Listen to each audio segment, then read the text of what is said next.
Hello, hello, hello. Incredible greetings. Before I automatically just delete this feed and then put it back in, let me see if this time around, if it gave me, like if it set it up as only me. This feed. All right, let's see.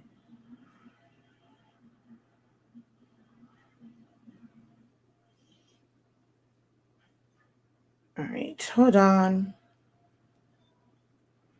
Nope, it did. Friends. Okay, so at least did that part right. Hold on. Really? I had to get my lip gloss. All right. Oh, goodness. Hello, hello, hello. Incredible greetings. Incredible greetings. I really don't like the color of this shirt. I wanted to wear a shirt that I made with our submission ink and paper, but the color on this shirt I really don't care for.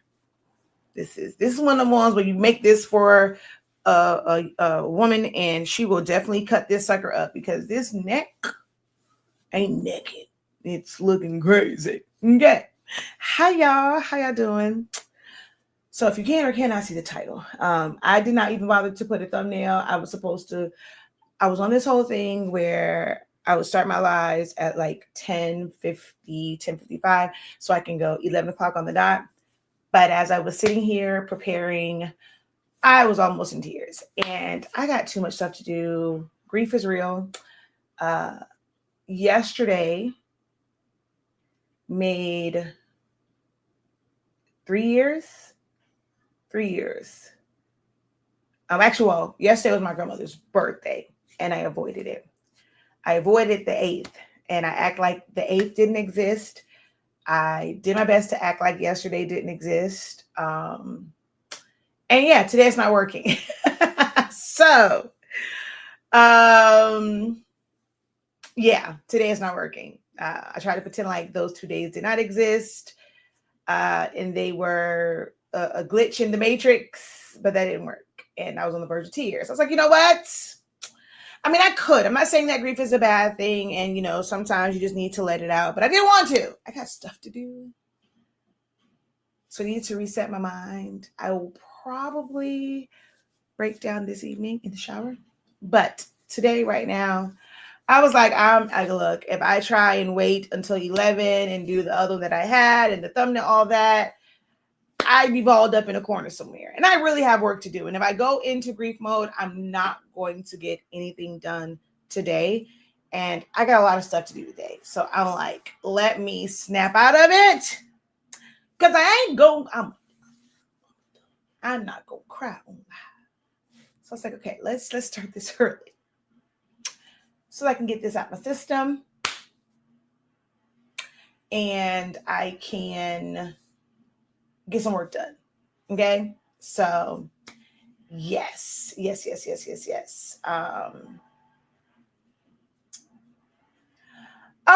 really makes. I mean, I've done that before. Like, it's not fresh. It's been 3 years. But those who were around that time knew what I went through when it came to that. So,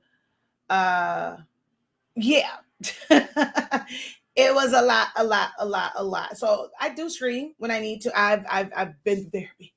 I know to just let grief happen, and so when I need to scream, I scream. But today is a day that I can honestly say I can't afford to break down today. I got work to do. I'm in the process of not say revamping my classes, but I was going through my potential schedule for this month, next month, and whatnot, and like, okay, what new classes will I do, right? And I have a lot of dope stuff in my academy. Like, I've really been going through some of the stuff. I will say, like, because we record 2 different ways.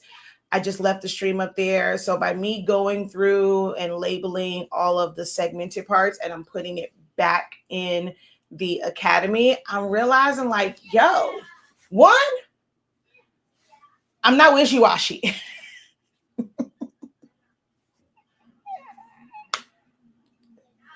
That's first and foremost, okay? Because I have seen, I don't know. Okay, this is probably going to be all over the place. I'm going to give you fair warning that this is probably going to be all over the place. No structure.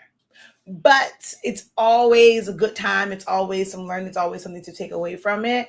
But it just might be all over the place and no real structure. Okay, I'm just putting it out there. Just putting it out there. All right. Oh well. Before I get into that, Shakia, do what you're supposed to be doing. That's what you need to do. Okay, like share the live, girl. What are we doing here? What are we doing? What are we doing? Girl, you need to share the live video.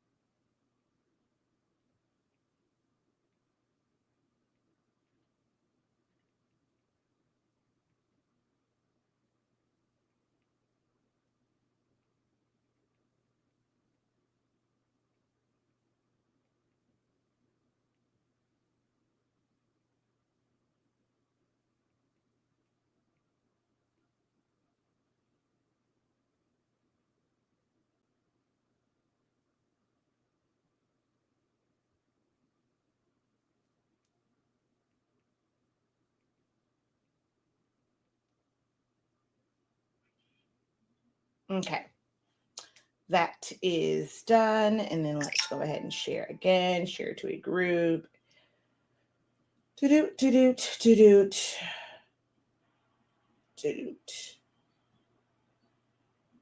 Next.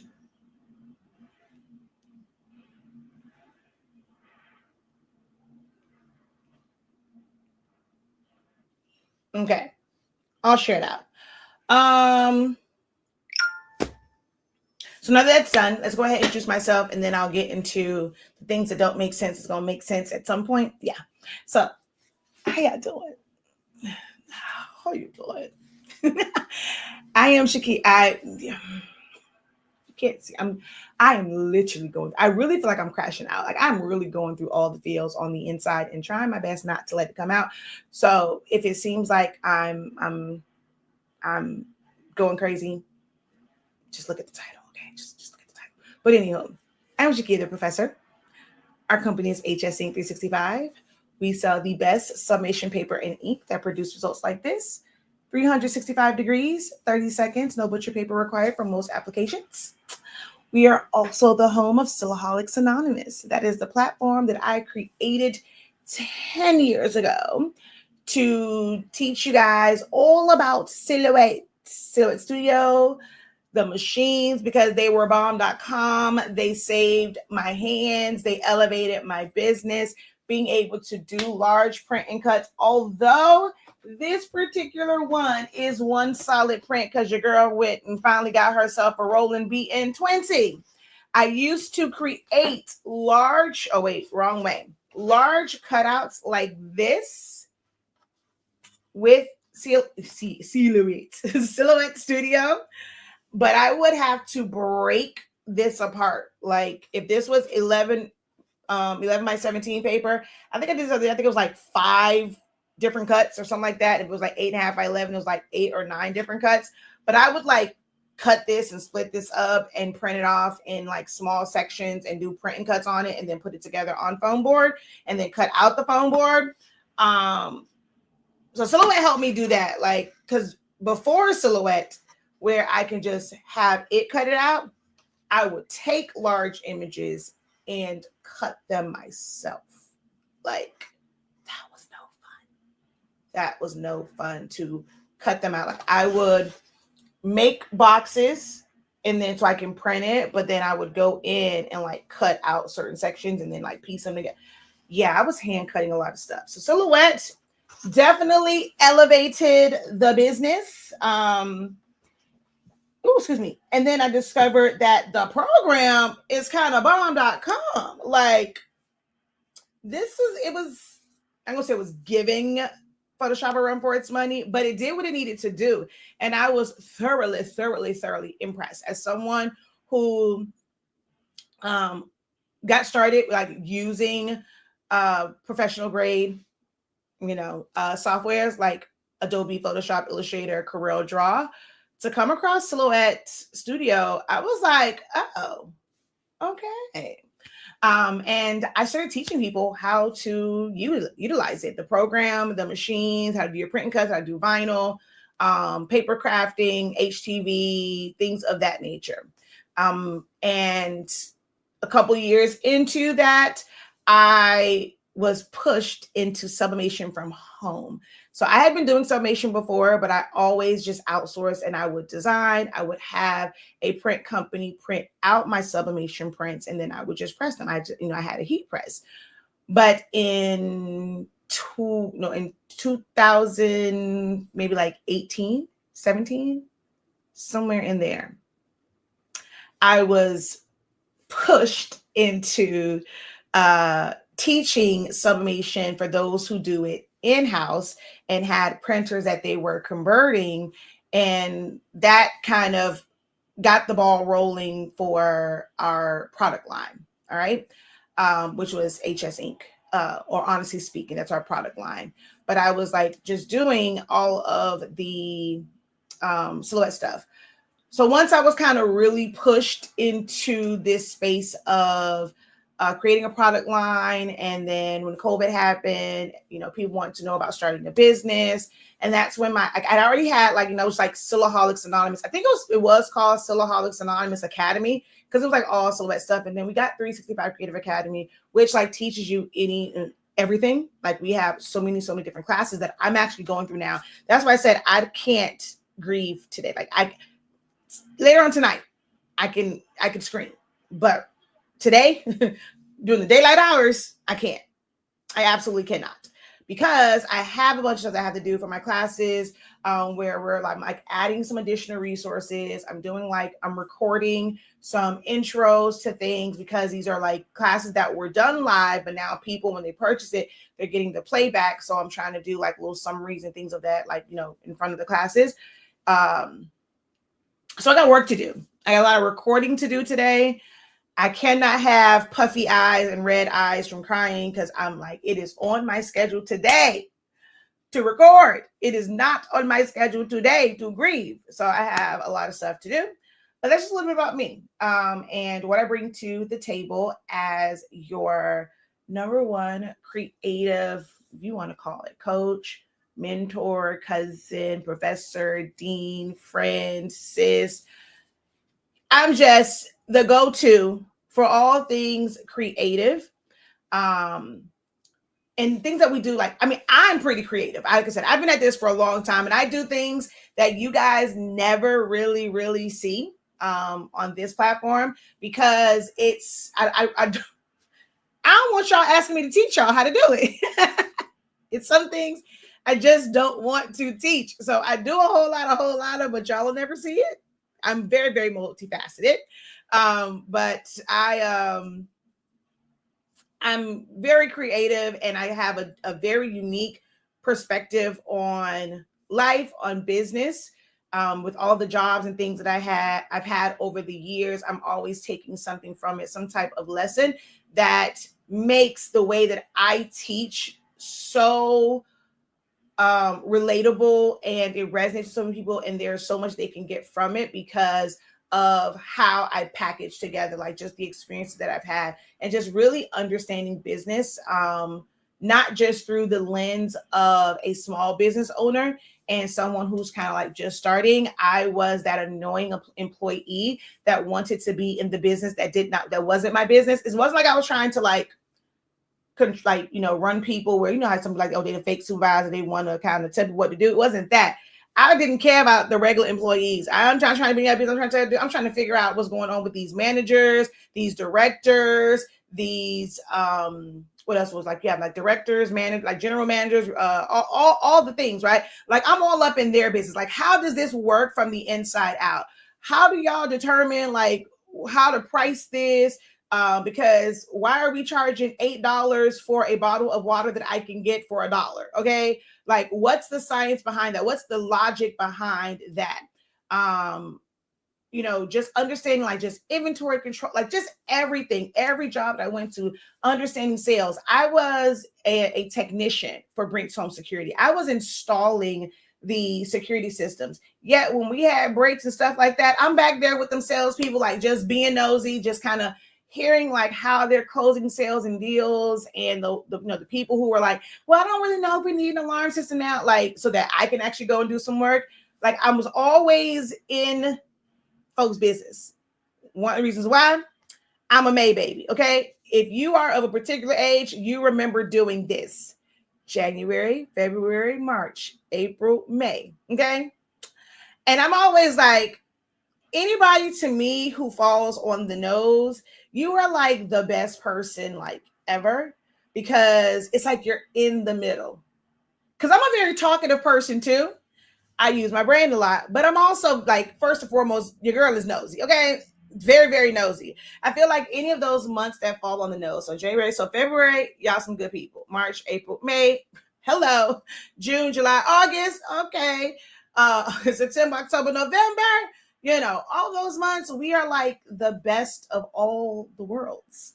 So I was very much so a nosy, rosy, posy, person. And I'm always in folks' business, okay? Which I'm always in y'all business trying to help you elevate. But I'm not in your business to like be messy about it. Like I need to know the things. Like my students, I make sure that like, okay, talk to me. What you doing? Like, why are we doing this? Okay, why are we pricing like this? Like so that I can help them elevate. Like I need to know the things. Don't hold back from me. If you're saying that you want my help, I'm going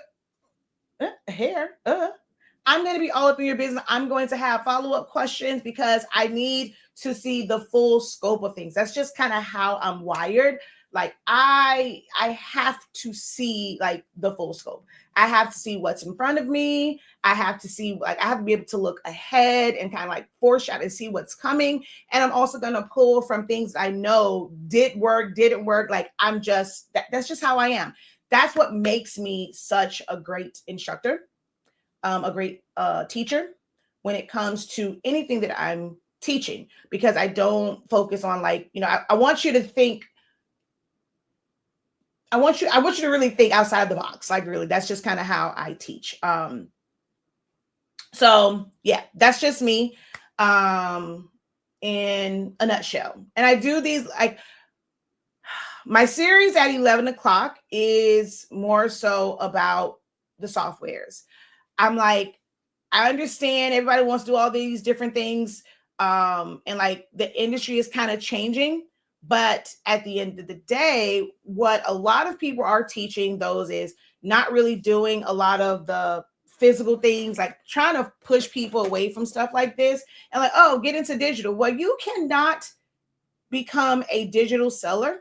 You cannot create digital products in this space if you don't know how to design.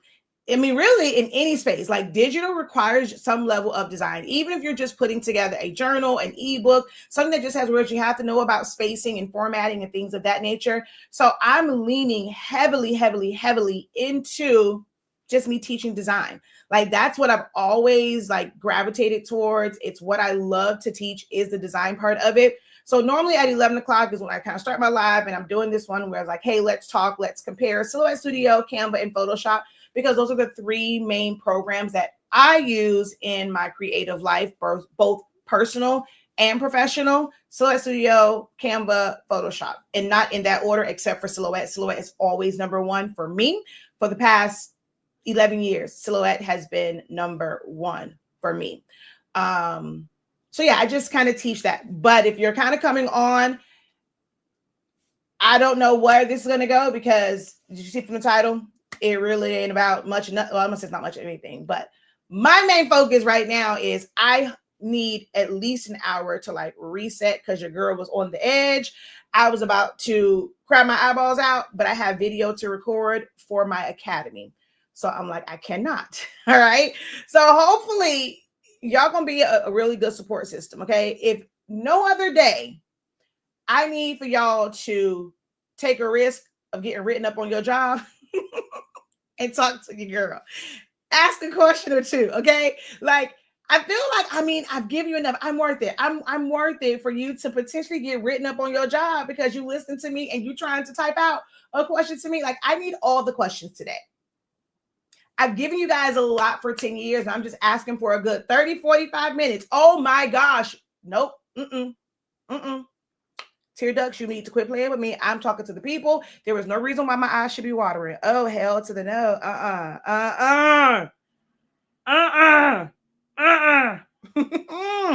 Push it back. Push it back.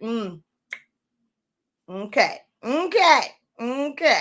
Gotta push them there. Lock them in there because, ooh, child. I need a good 30, 45 minutes to just reset.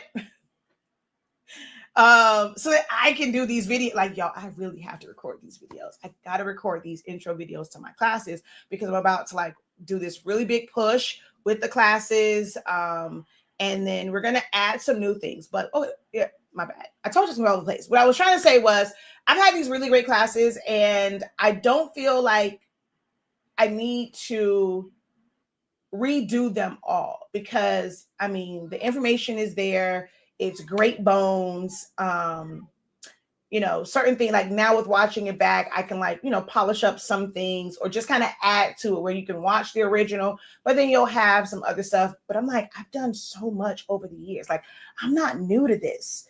And, where some people compare their first year to someone's third year, 10th year, 26th year, I'm that person that's 26 years in. Like, as far as official, like formal teaching, I am 10 years in. And as far as like my academy and like having the method in which I have these particular classes where they just live there, you can go back and watch them anytime. Because I was doing classes before, but how I was distributing them was a lot different. So we are 5 years in, actually 6 years in, probably 5 or 6 years in for the academy site. And I found myself, this will be a very, very transparent, vulnerable moment, comparing myself to those who are just starting, right?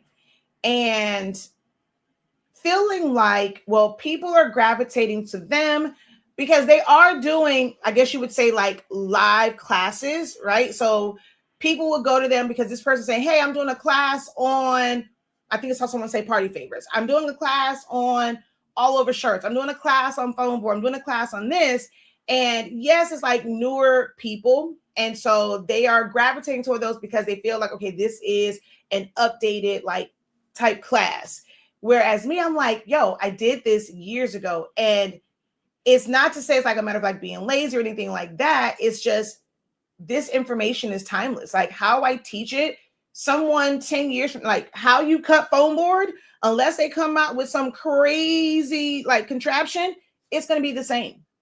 Design, even with all of the AI technology, is basically the same. Like, okay, I can see someone doing maybe some AI stuff to teach people like how to properly do prompts to be able to get close to the image they want. AI image generation is like so much better. It's getting better, way better than what it was like a few years ago. Hell, even a couple months ago, because last year around this time, if you wanted to like create something and you had words in it, baby, it was messing them words all the way up. But now you can do things and it will give you correctly spelled words. Like, it's crazy how much, just that technology has changed in a year. But I'm going through it, and yes, I have grown as an instructor. I've learned a lot where some of the classes, like back in the day, where I would be on way too long because it's like, I just want to make sure that you understand it. Like, I'm doing everything in my power. I'm going way past the time that I allotted to make sure that, you understood. But then there were people that were telling me like, hey, I don't need that much hand holding. I just need the information. I need to go ahead about my business. So it's like, if it takes too long to get to that, this is why I've never gone and like maybe got another class, because my fear is the next class going to be kind of the same way. So I had to kind of like evolve, and I kind of really got in a groove. I wanted more interactive things, so like I would teach it and then kind of have the interactive part. But what I've had in my head as far as people being engaged and like asking the questions, like it being a really, really like truly hands-on experience, I wasn't getting that. So I'm like, now I can take the classes that I did like when I was, really in my zone, that has all this information, is still structured great. Like you can watch the playback of it, you can pause and all these different things. I can just add to that now. Like I have the help of AI to kind of create some resource and PDF files to kind of go with it. So I'm like just updating that part where there's like workbooks that go with it. And doing these sessions for people to see, she wants engagement. Like she wants you to ask questions. You need to be in the moment. You need to take advantage of it so that when I start to, like when I schedule these live sessions, it's like, this is about what you need. Like my creative business students are somewhat getting that now, because it's, look, we get into these pro calls and y'all have no questions. This is going to be a very quick session, because all of the information that you really need, I have the foundational things for you. You can go back and watch those. Why are you here in a live session just to look at my face? People are not like, some people are not going to like that approach to this. And it's like, okay, I just want to show up and I want to, you can then don't come to my live classes. Then you are someone that just wants to watch the playback. If you're not going to be here, you're not going to be present, you're not going to be taking notes actively, seeking to ask a question or do the thing and like go click for click for click. It's like, dude, why are you at this? Why are you in this Zoom session? Sign up for it. Don't come to the Zoom. Just watch the playback. And the playbacks, they hit. You can pause. You can, you can leave yourself little notes on there, leave yourself timestamps. Like you can jump to the part that you need. 3 months from now, you need to go back to one little section. You can do that. But in these live classes, like it's going to, like my marketing and branding for that is come ready to be attentive, to be present, to be, active, to be engaged. Like that is what I want my next set of live classes to be. Because if you just want playbacks, baby, we got years of them. And I'm going through it and I'm like, yo, your girl was in her bag. Okay. I was teaching for like giving out gems on top of gems on top of gems in these classes. If all you want is just a little learning experience, go ahead. Go look. I got all these. At one point, I wanted to like scrap it all and like, okay, I'm just gonna do all new classes because everybody's just gravitating to all these new people and like their class. Like, I mean, I'm selling mine. Like that was the whole point of like digital, right? Is you create it once and then you can sell it. Then I'm like, okay, they're telling everybody else to do that, to get into digital, to create it once and just resell it. But if you have something that someone feels like, oh, this has to be outdated, like, then you still have to keep creating. I'm learning that there is truly no, like, there's no real passive business or passive income where you can really create it one time and expect it to just be. And that one thing is going to make, like, that was like, that's just not reality. Like, that's just not realistic. Like, you have to keep doing something. Even if you just add on a little bit to it, you're gonna have to add something, because the mind of people just goes to say, all right, well, this was way back then, like this is outdated. Like, oh, they're like, in their mind, something had to have changed in all of these years in how you're going to do a chip back. There has to be a new way. And then it's like, even if it's just, oh, it's a new paper, like, oh, back then I was using this paper, I can just give you a PDF that says, okay, now I'm using this paper. Like, I was using this one in the class, we did this. Now the paper that I'm using is this. Do I have to do a whole new class basically just to introduce you to a new paper? Absolutely not.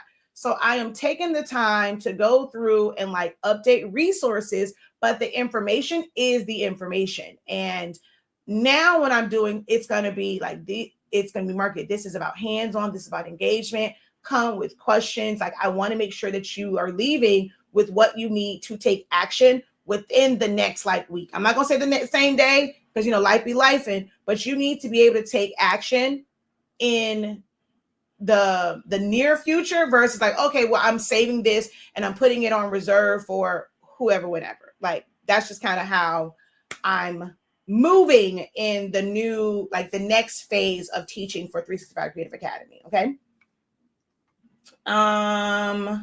Incredible morning. Hello, hello, hello. Incredible morning.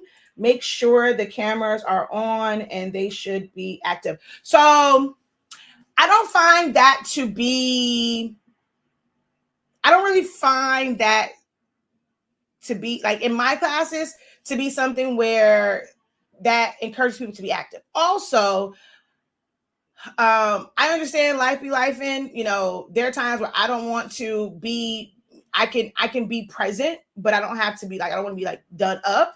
My mom tells me all the time, like, make sure their cameras are on. I've tried that and it's still like for me and how I teach doesn't work. And then when it comes to screen sharing, I don't like the flickering of like the pictures or just even having my picture at the top. I know I can spotlight it and it won't switch to everybody's like pictures and things. I tell people that like, I want to see your faces when we first come on, and you don't have to worry about that being on camera. Like I find that some people don't want to be on camera because it's recorded. This is playbacks. And if you on here looking at hotmess.com because you know you're trying to be comfortable while you create, you don't want that to live forever. So I do spotlight it to where it's just on me. On any of the playbacks, that's all you're going to see. Now, if they show the gallery view, those in the room would be able to see like your camera on, but my setup is always on me. And then when I screen share, I don't want videos on there. And if you have your cameras on when you do a screen share from Zoom, it puts a picture up there or it'll put like the whole like list of people and it blocks it off. Ask me how I know, you know, and like I'm open to feedback. And then some people come back and say, well, hey, can you move this? I didn't get to see what was there. So all cameras have to be off for that part anyway. So I don't find that having the cameras on is what makes somebody, you know, engage. If you have to have your camera on to be active and engaged, then you really, to me, you don't really want to be there. Like I want in this next phase, like, you know, being very intentional about who I want to come into my class. I want the people who are hungry to learn what it is they came there to learn. Like you are already thinking about how you're going to utilize this information and not just hoarding information. You don't have to learn everything to be successful. Like once you have mastered one thing and you are ready to learn the next thing, I want you in that class. But if you're like, okay, I just want to come to like, it just seems cool. And you may not, you know, you're just going to be there taking space. And like, and I want just that immersive experience in my classes. I totally understand. Everyone goes towards the new shiny thing, but it's all the same. All right. So like over here. Oh, wait, hold on. I always forget. I don't see the comments for those on Shaquille Lavelle. So I have to go like physically I have to click on this to see any of your questions. Hold on. I always forget. I don't see the comments. Hold on. Come on. There we go. All right. So it was just a bunch of hellos. Hey, I know. Hey, love. I know you know all too well because I saw the thing and I'm like, you had the balloon release and we both would have been going through it yesterday because yesterday was my grandmother's birthday. And I remember 2 years ago when, you know, the tragedy happened for you and it was on my grandmother's birthday. And I remember how you were there for me the year before. But I couldn't face yesterday. I don't know how you did it day of, because the 8th, I could not. I pretended like the 8th did not exist. And then yesterday was her birthday. I pretended like yesterday didn't exist. I'm sorry. I just did. Like, that's just how I had to deal with it. Like, I had to pretend like it did not exist because I would have been no good yesterday. So you are one strong man because it's your child. All right. So let's see here. Hey, Ayana. She's like, grief is going to come as much as we try to stay busy. It's going to just pop. Oh, it pops up. Oh, trust me. No, it definitely pops up. It could be in the car, just start crying. I sit at my desk. That's me. But I'm like, today I'm going to force myself. Like I have to keep my mind active. It's like when there's too much idle time and my mind isn't like actively thinking on something is when it like really, really creeps in. Like I can think about her and think about happy times, but the grief is like the part that causes you to cry and just don't want to move. Like if I keep my mind just going, it keeps me from that place. And that's what I'm trying to avoid today, because look, the eyes cannot be red, okay? I don't really do the whole beat face thing, but the eyes cannot be red and puffy because I have to record these videos when I get off of here, okay? Oh, I missed it. So I did this thing yesterday and I was running my mouth and I should have had the alarm. I missed it because when the top of the hour comes, I was like, it's 11 o'clock on the dot. I'm on my live stream teaching my peeps. We're gonna learn, elevate, unlock creativity. But I missed it. But it was 11:11, so I missed 11 o'clock on the dot though. She says November. Look, hey Kat, we the best of. We are best of all of things. We're the best of the best. Okay, because we sit in the middle. We're gonna be nosy, but we're gonna talk a lot. But we're also very smart. Okay. Okay. So, I like this question. So, what would you suggest a person sells water bottles for, or just party favors in general? Okay. How can I frame this? There are a lot of instructors who will give you price lists, right? And say, okay, just sell it for this amount. I don't do that. I don't ever try to give someone and say, okay, charge this. I can tell you like what I charge or what my starting is and things of that nature, where like my breaks will be at for like price breaks, but I don't really got, and it kind of party favors, baby, I don't really have price breaks because I don't do like 100 water bottles. Who? Not me, not I said the cat, baby. I will print these out for you. I will even cut them down. But me putting 100 labels on 100 water bottles won't happen, Captain. Not gonna happen, Captain. You're gonna DIM this.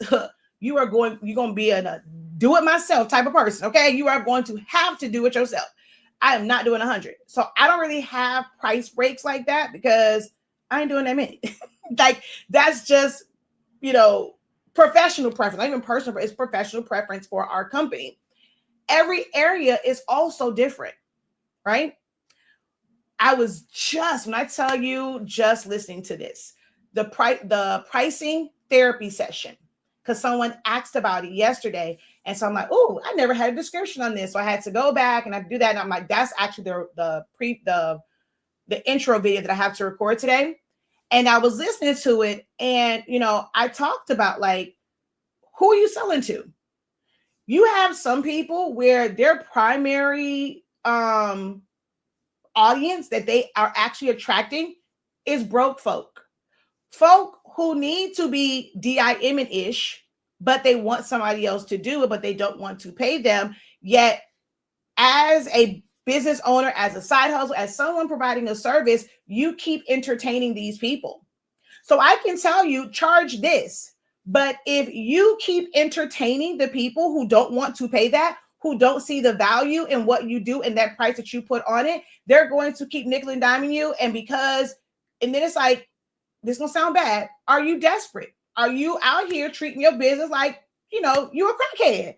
And let me get anything for anything. Like I'll take anything to satisfy this fix. There are some business owners out here operating like crackheads. They're out here letting people negotiate. They're willing to take anything for all of their hard work. So are you a crackhead in business? Are you dealing with people who really are just broke, or they like that whole thing of they spend money, they want to spend money, like they find no value in those things?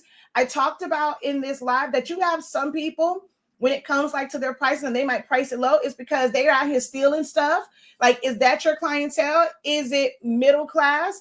Is it someone that is they appreciate value?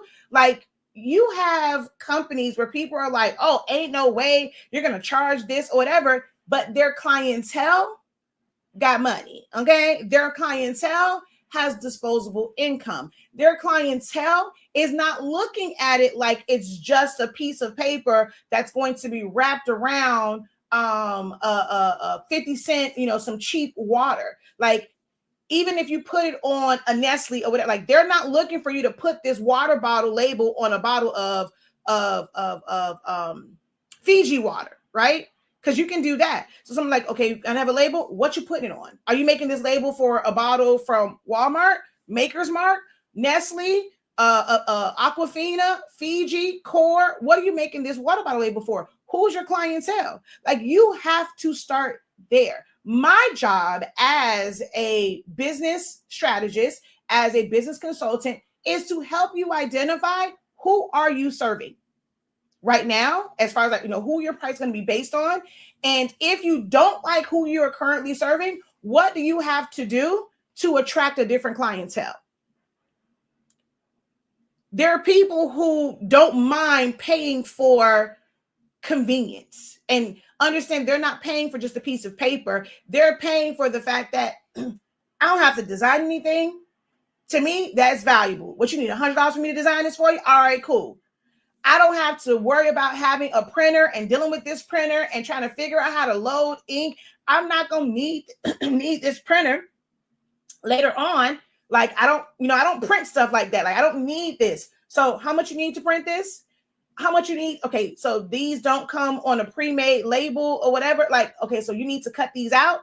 Okay, how much I got to pay you to cut this out? Because, baby, I'm not doing it. I just got my nails done. Okay, do you see this fresh? Not mine, because, baby, I bite my nails. Okay, this is what I create. Because, baby, these nails is ugly. Oh, they're ashy too, child. But they're like, look at my manicure. Baby, I'm not cut. I'm not cutting anything. And then you want me to wrap it around and get adhesive and stuff on there, and it might pull up a little. No, I'm not doing all of that. How much do you want? So where I can, with however long it's going to take you, if it's going to take you 4 hours to do this, do you know what I could be doing in 4 hours? I can be getting a massage. I can be getting my hair done. I can be out on the town. I can be at brunch with my friends while you at home in your little dusty crowd from your little dusty workspace, making this work for me to where you just going to throw it on the table. I'm going to be out with my friends at brunch. And there are people that appreciate that. So while we will be no different, and I can teach you how to design it, use Silhouette Studio, I'm going to teach you what paper to use. But if you're selling it to someone that doesn't find value in it, we're selling the same thing. And when that person says, okay, my water bottle labels are $1 a piece, yet my clientele is a higher end, and I'm going to be like, okay, yeah, for this is $5. And they're not going to bet, okay, I need 50 of them. Okay, boom. Let me write you this check. Let me send this to you, whatever. Let me pay this invoice. I'm going to pay for it. So asking someone what to charge for anything is a moot point, because who is your clientele? Who's your clientele? I'm in a program called the Morning Meetup, and there is a guest speaker, and he was talking about high ticket offers, right? And it was some people trying to figure out, well, in what I do, how can I figure out a high ticket offer? I'm a person that does not believe that everything that you do, like, well, I'm not going to say that. I mean, because you can kind of have a high ticket, like for me teaching this, there's no high ticket in necessarily like in this part for me, like in teaching someone how to make a gable box, right? It's a certain range for it. Now, if they want one-on-one, then that is where it's going to cost you more. In a group setting, hey, you can learn this. It's going to be a really affordable price, because I know that the information is there, the value of it is there, but I can have it reach that value, like for me, by having multiple people, hundreds of people, thousands of people, tens of thousands of people buy this class at 3065. And I'm going to make the money that I want off of it. But now, if you want me to teach you privately, you want me to be on your time schedule, not on when I scheduled the class, well, now that same set of classes might cost you $2,000 by the time we go and we add all this up. So that would be like the higher ticket, like, but that person has to like, okay, I have the money. I know I want to be able to do this, and I'm going to pay you for your time. I'm going to pay you $2,000, $5,000. Hell, if I got $10,000 to learn this business, it might be, I'm not talking to someone that wants to DIY it. So you have to know, like, if you're going to do high ticket, who are you going to truly market this to? Because the DIY person, I can't market 10,000 to. The person that's struggling to make sales and they're in the mindset of, I have to do everything myself. I can't market a $5,000, $10 course. They're going to look at me like, when the hell am I supposed to get that from?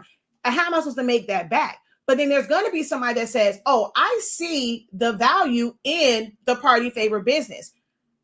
I'm like, I'm a social butterfly. Like, I can do this. I can sell somebody on anything, but I don't have to make it all. So I don't know anything about this business, but I'm seeing all these YouTube channels. I'm seeing these people doing challenges and they're doing this and the third, whatever. I want to learn that. I obviously this is a business that's thriving. Party City don't shut down. Like, people need party stuff, whatever. How can I get into this space? So they're going to pay someone like me $10,000, $20,000. Like, give me the game. What all I need to do? Okay, and now I need to train people to do X, Y, and Z, or I can outsource and do X, Y, and Z. I can build a multi-6-figure, multi-7-figure business on party planning because I'm not going to market to the people that's middle class, that's trying to make ends meet. I want to learn this so that I can provide these services to high-end clients. So I'm willing to pay. Like, I have a connection to higher-end clients. So let me learn this, because I've seen these from parties in the hood to parties in mansions. They've had chip bags. They've had gable boxes. From parties in the hood to parties in mansions, they all using the same paper, the same ink, putting the same little funky chips in there, some Lay's, some Doritos. Doritos don't cost, they're not dipped in gold. Doritos don't cost more in the fancy, for the folks over in the mansions to get some Doritos. When they send their people out to go shopping at Walmart, Publix, Piggly Wigglies, Kroger's, all these, they get them same chips. Now, your area and cost of living might make it a little bit, but it's the same chips. But why is it that somebody who's marketing to them can sell them that this right here is the same little 50-cent bag of chips that everybody has, and this paper that cost me 10 cents, I'm going to sell it to you. Well, you got to pay me $10 per bag of this, and they're not going to care, because for them, it is convenience. It's something that they don't have to do. So I can't give you a price. I don't know who you're selling to, but what I can do is help you determine that. In our pricing classes, we start with, hey, at the very least, let's calculate your material. Where are you at with that? Then what is your business overhead? You have some people that charge higher prices, but they have so much overhead that what they're actually profiting is less than the person who's charging less but working out of their home, and they don't have a lot of overhead. The person who's trying to do way too much, and it's like, for you, is I need to make money because I got to keep buying ink for this printer, that printer. Now, mind you, the DTF printer ain't really bringing in no money like that, because you're not really promoting it. You're doing more sublimation, but you have to keep, doing the stuff over here. So you have to sell more sublimation to be able to take care of the DTF, because you have too much going on. You got all this tool and all these other things that you got sitting, and you paid money for it. That's money that's sitting there. But you now have to keep putting money into the chip, like into this, to pay for this other stuff that, on the off chance that you do sell it, you want to keep having it there. So sometimes it's in your setup. You're doing team too much. But the person who's like, I'm only doing paper craft, I'm using just this paper and this label. Whatever cannot fit on this paper and this label sheets, whatever, is not going to get done. I'm not going to spend my money on things that's not going to be actively bringing in money. It's not going to be a return on investment, like people, like to say. But some of you guys are doing so much that you're never seeing the fruits of your labor, because every time you make a little bit of change, you're putting it into something else. You're trying something else. So you're never going to see it. So you feel like, oh, my prices have to increase because I'm not making. No, you're making money, but you're spending your money on foolishness. I don't know who I'm talking to, but hey. So I'm sorry, I can't give you that answer. I suggest that you take our classes. You take the pricing for profit, where we at least break it down. I'm having you look at what your overhead is. What is it that you need to make? And then the other part of that, how much hustle are you going to put into your business? How many orders are you going to actively do? I just did this in creative business a few weeks ago, and someone was like, oh, well, I don't feel like, I'm charging enough for, my shirts, blah, blah, blah, blah, blah. And it's based off of the number of shirts that they're selling. They feel like, oh, well, I only want to sell 10 shirts. So I need to make these $100 so I can make the money, versus if it's $10 a shirt and you are selling it to multiple people, like you have a higher volume, you will make that money. That $10 shirt, that $10 price point doesn't look so bad when you have the capacity and you have the orders to do 1,000 of those shirts, compared to trying to figure out how can I sell 10 $100 shirts. Make sense? So things like our creative business program is what helps you with that. If you're in business and you want to figure out the right price for you, you got to be in the creative business program.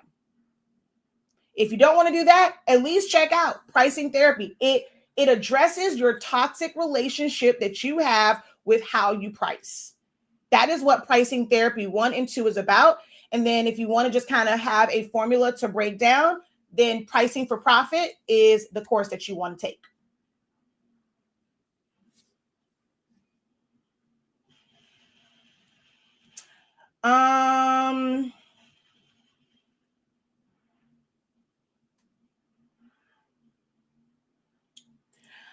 Yes, you have been in the game a long time, but new people are entering the market daily. I honestly believe some of your videos can be overwhelming for people.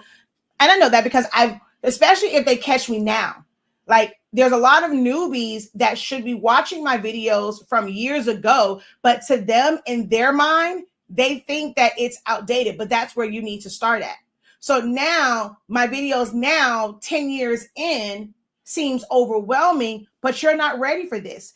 I can't go and continue to teach day one things like live all the time, because then I'm going to lose that audience. Unless I'm truly converting. Okay, I'm teaching the new stuff. I'm bringing you in. You're going to get into our system, our ecosystem, and you're going to take the beginner class and move to the more intermediate, advanced classes. But I can't come on and always teach that way. So yes, it can be intimidating. It can be overwhelming, because they're catching me at year 10 of teaching, where it's so many others. They don't know additional tricks and tips, and they don't understand, like, okay, this ain't gonna work every single time. Please hold.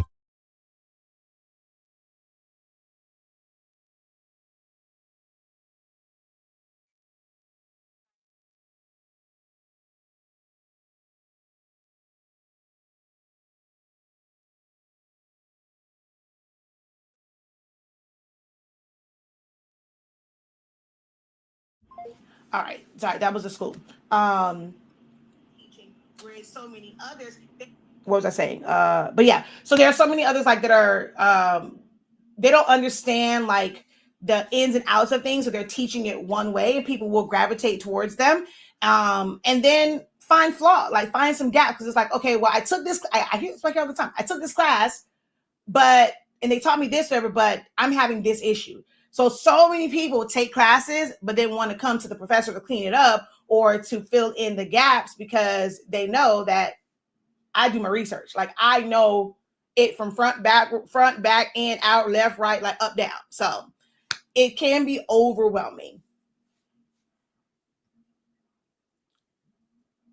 And as far as that frustration piece, some people need to be honest in where should that frustration be projected at. Is the frustration because you are not truly listening? Like the frustration comes in because you want an easier way to do it, and there's someone that's saying there is no easier way of doing this. Is the frustration coming in because you're trying to do too many things? So it's not just the one thing, it's the layer of it all that's frustrating people, and it's making it overwhelming for them. Is the frustration coming because you are at year 1 and you're trying to compare yourself and make yourself like my year 26 in designing? Is the frustration coming because you wanted to get to straight to designing and you never bothered to learn the program. Oh, that was boring for you. You weren't seeing the results. It wasn't in order. Is the frustration coming because you never took the time to truly learn something? You just wanted to be like everybody else who makes it seem like you can make all this money, and they're taking money, they're taking orders, and now you can't figure it out. You have to ask yourself, where does this frustration stem from? Is it truly in the information that she is providing? Or do I just not know how to process it? Is there an issue with how I'm processing the information? That's a reality for some people.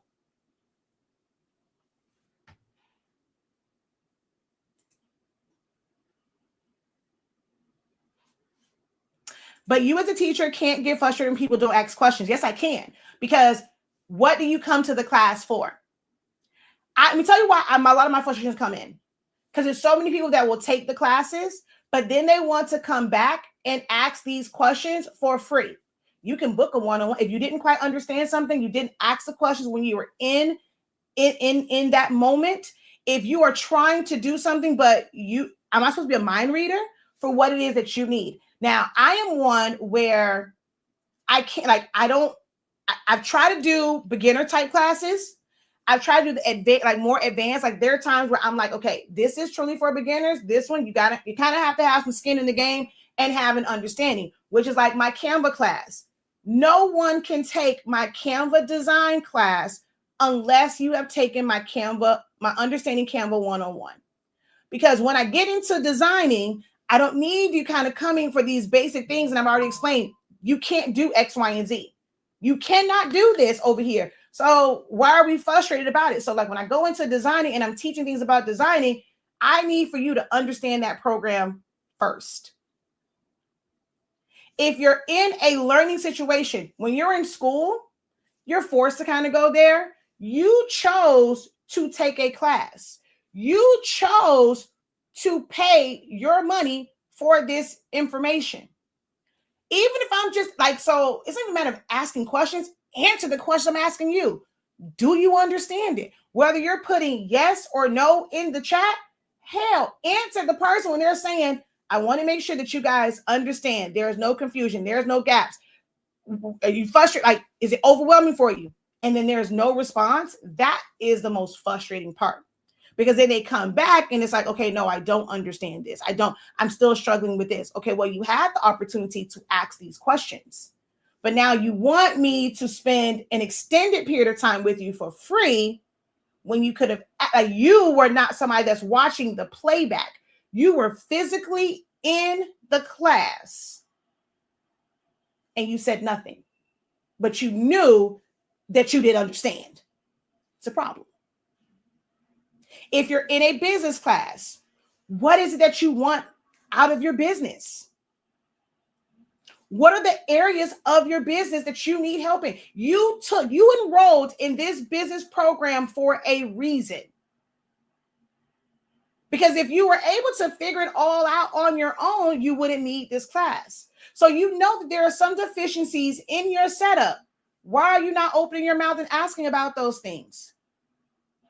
If what you're doing, hey, I'm marketing, I'm posting this, I'm posting that, it's not working, speak up. Stop being embarrassed. Stop letting your ego get in the way that you don't know it all. You're in this class. What is it that you need? What have you tried? Okay, I'm doing something that's not working. Can you give me some feedback on, or just a suggestion on something I can try? And everything that I suggest, it may not work for you. You should still try it. You got to try things to figure out what's going to work and what's not going to work, because what works for one person doesn't work for everybody. There's a lot of stuff that I have tried and I'm like, okay, I did it. And that don't quite work for me. Like I kind of went off of like whatever somebody else said.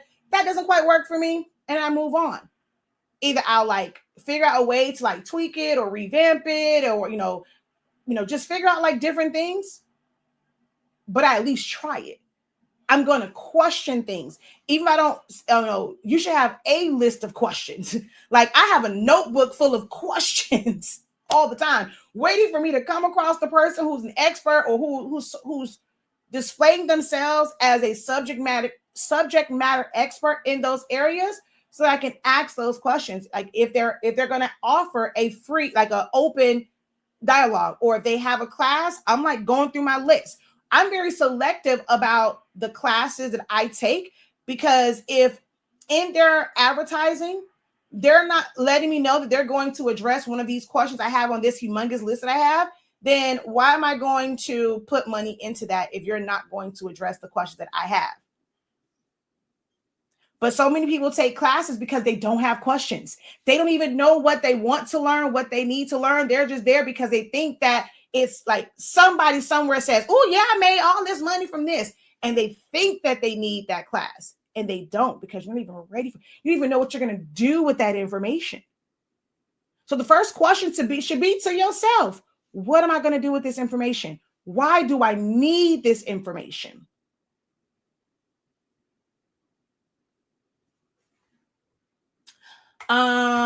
Question. I was on your website and looked at classes. Are they all separate prices, or do you have a monthly fee to have access to? Nope, I do not have a monthly fee to have access to them all. Here is my, I guess you say, philosophy on that. These classes are great. Like, it's people that will tell me all the time, they refer to classes from years ago, even outside of what's available in the academy. When I was teaching classes and I would distribute their playbacks in a different manner, they still go back to watch those videos. People that watch videos from 10 years ago on my YouTube channel, right? If you have a membership, and with all the stuff that's there, it's a lot of information that's there. These are some longer classes. These are some seminars, some workshops. It's some things that are there. If you stop paying for it, you now lose access to all of that. But if you pay for a class, you have lifetime access to watch that whenever. If you hit some hard times and you may have to pause some things and make some really tough decisions, and 365 Creative Academy ends up on the chopping block, because I fully understand you got bills, things happen, emergencies come up. Well, in order to pay for this thing, I got to not pay for this for 2 months, 3 months, whoever. You now lose access to that. And a lot of these classes can help you end up making up the money that you need. Like, you will learn these skills. So I don't want that for you, to take that away from you. But if you end up paying for a class, it is yours. If times get hard, you ain't got to worry about paying nobody else. I'm about to go back and I'm about to watch this class. That is kind of my philosophy on why I have all a la carte classes, and not something where it's this membership to where, like, imagine if you invested a year into paying for a membership and something happens, you now lose it. You've invested a year, and when you have to stop paying, you have nothing to show for it. I don't like that for y'all. I don't like that. Yeah, I don't like that. I was going to ask about pricing, but you answered my question. Oh, like, you're going to ask a specific how much did you charge for X, Y, and Z? Yeah.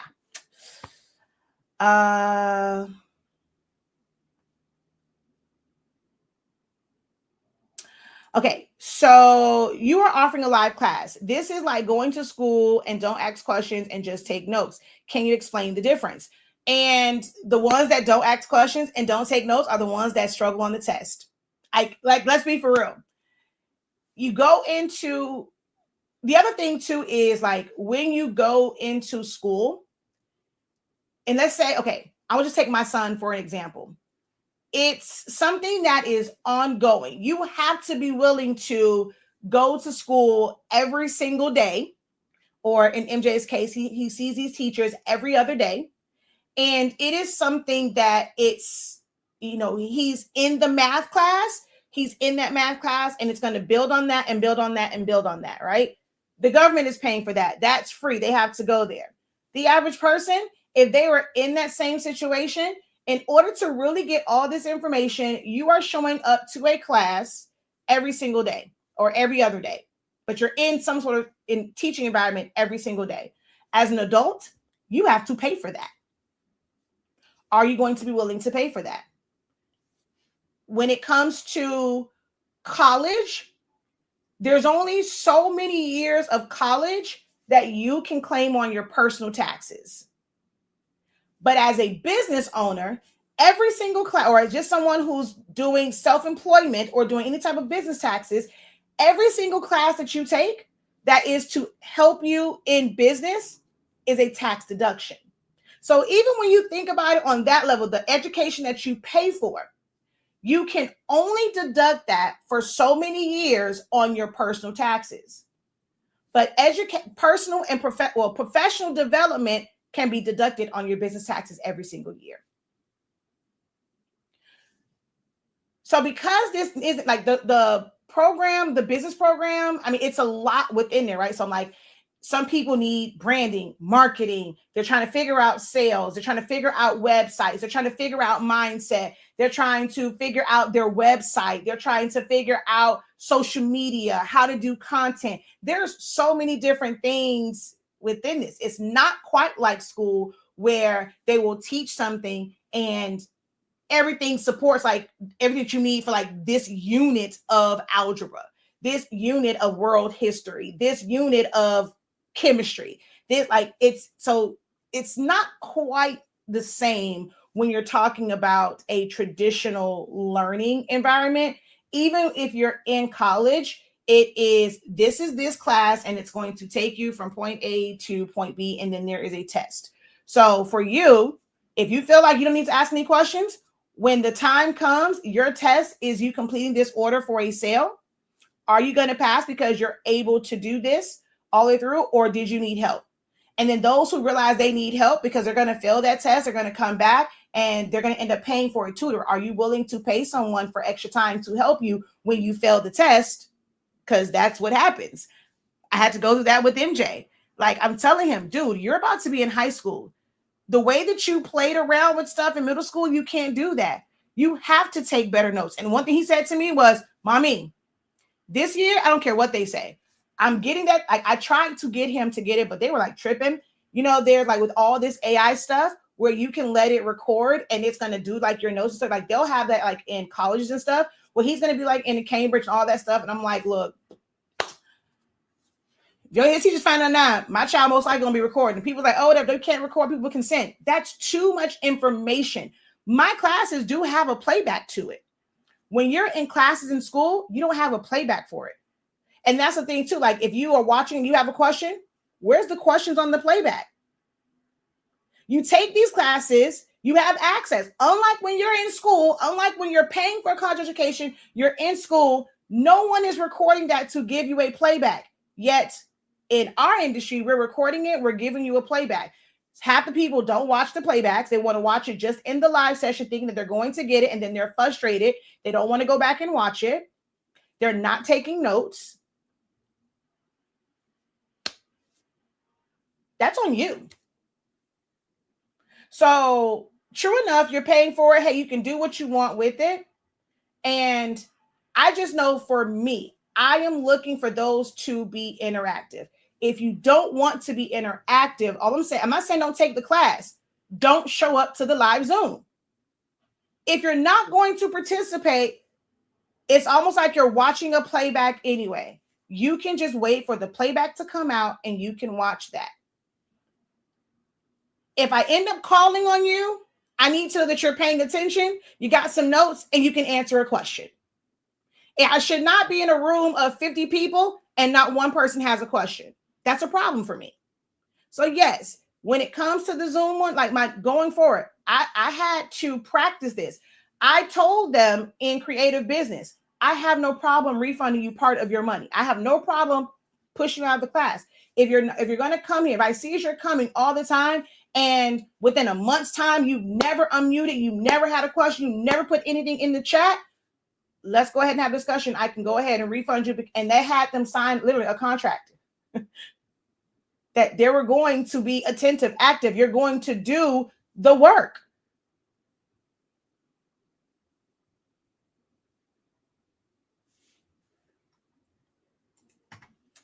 I'm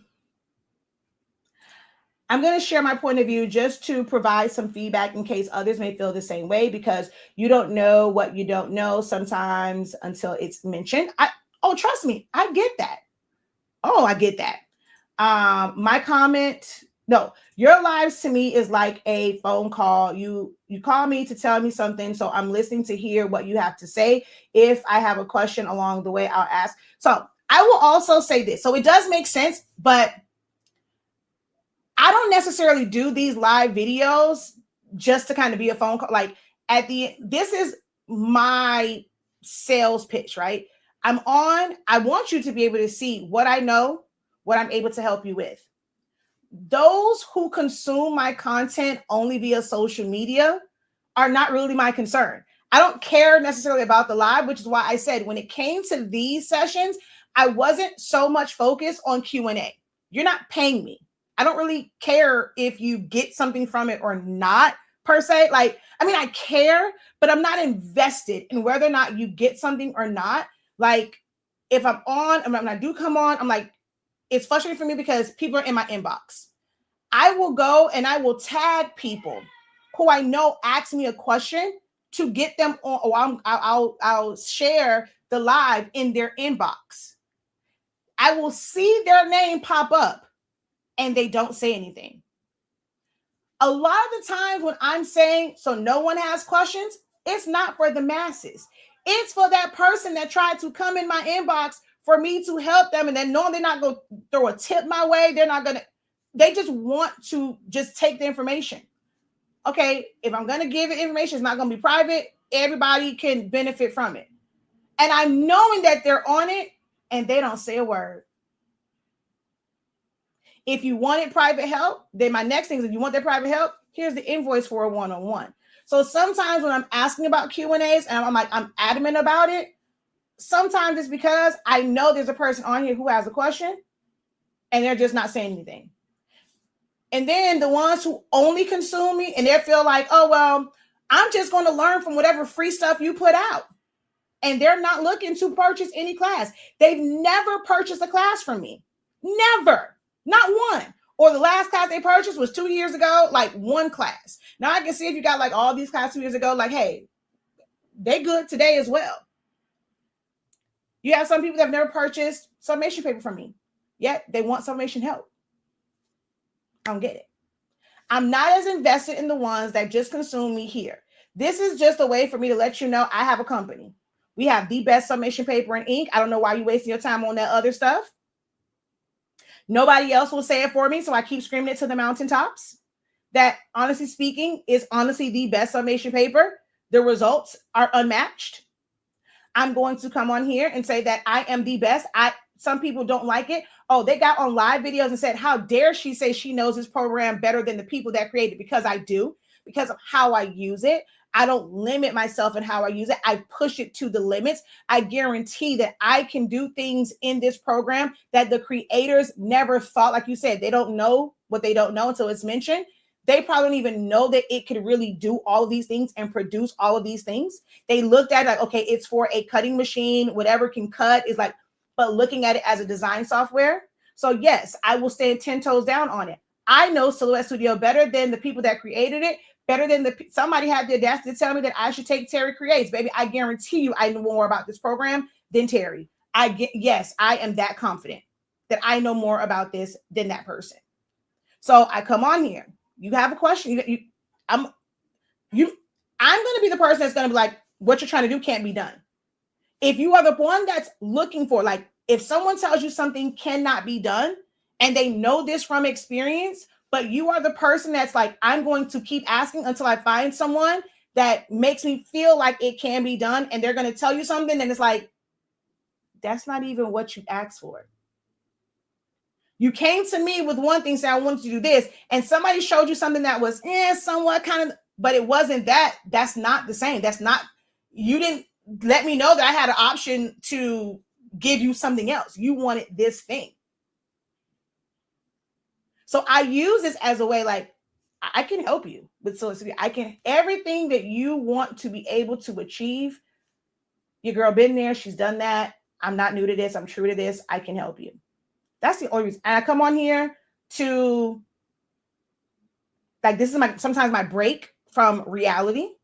I've said I started this because I was a stay-at-home mom and I need adult interaction. Like, I got tired of talking to a 4-year-old or 3-year-old at the time. That's why I even got started in this. This isn't where I shine. It's in my classes. My goal is to get you off of this platform and into a class where I can really, truly help you. I can help. Oh, I do it all the time. I help my students, especially in creative business, think about things that they have never thought about. If I can pull the sound bites from the session that we had on Thursday, oh, your girl was in her bag, and it was, oh my God, I never thought about that. Like, all you gotta do is be willing to share something. Give me something, and I'm gonna give you. I'm gonna 100 exit. I'm gonna 1,000 exit if you give me just a little. And I proved that last week Thursday in my creative business program. You may not know what you don't know until someone mentions it, but you should still have, like, you're coming for something. You're looking for some type of growth in designing and being, getting better cuts. Like, there's a bunch of people on TikTok and they're showing cutting these up. They're using Dollar Tree foam boards. But if you ever now want something sturdy and you try exactly what they're doing on a sturdier board, it's never going to work. You go back to that person. Oh, I don't know. All I use is Dollar Tree. I don't know how to cut this. I don't know how to use that. But if you come to my class, I've done this thing 1,000 different ways just for teaching purposes. So yeah, you may not know what you don't know until someone mentions it, but I'm also not going to mention it to you and give that to you for free. What do I get out of it? So I still need you to come into a class. Yeah, I know what I said. Yours was, but I was saying, I was referring to Zooms. I don't really care about the live videos. We've established that. I've learned so much from taking your classes and being enrolled in your 365 Creative Academy business program. I guess because the academy is just the site. And it has been a blessing to my small business. Thank you, Professor. Let's go back over here. She's like, I don't have, like, truth be told, I don't have the patience for a lot of the party favor stuff either. And I don't have the patience for large party favor orders. Like a good 12, 18. We get to 24, you are pushing it.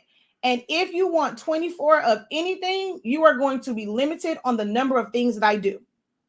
I'm not doing 24 chip bags, water bottle labels, Capri Suns, Rice Krispie treats, Skittles, I'm not doing 24 of 10 different things. If you want 24 of something from me, you probably got a max of 2 to 3. I like doing it. I don't have the patience to do that tedious stuff day in and day out. I just don't. It is very time consuming. And that's why it's okay to service those who, because that's what my business was.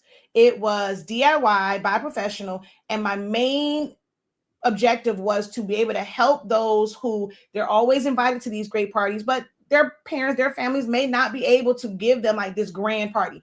Am I going to give you the world and these big backdrops and all this stuff, and all you got is $100? No.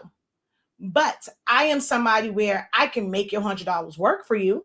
Well, back then. Now you got to come with a little bit more than $100, okay? But I can make it work to where, and I'll prove to you that you did not need all that for your child to think that you are the greatest parent ever. This was the greatest party ever. So I'm not saying you don't service those who don't have a larger budget. But if your desire is to get to that higher end, you want the people who are going to value and pay because they know that it's time consuming. There's some where they know it's time consuming. That's why they want you to do it, but they also don't want to pay you. They only want to clock how much the supplies cost.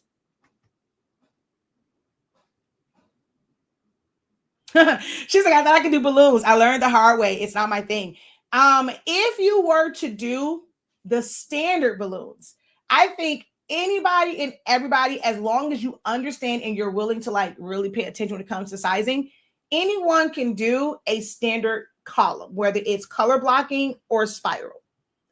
But when you get into what is now like the trendy stuff, like the organic ones that have all of these fillers and small balloons and all of that, that is ridiculously time consuming, because for the same small area where you were able to just do a set of balloons, like, what was here and it was just 4 balloons in the traditional way, now that 4 balloon section becomes 25 balloons because of all of the fillers and all this other stuff. Like, well, let's say 8 balloons, because like if you have 2 stacked up, people will have fillers in the middle, on the top, the bottom. This used to be just 8 balloons. Now it's like 25, 30 balloons for just this one little section. Make it make sense. So yes, the newer way, very, very time consuming. But I think anyone, as long as you are willing to at least take the time to make sure that your balloons are sized properly, it's not as bad doing like a traditional column.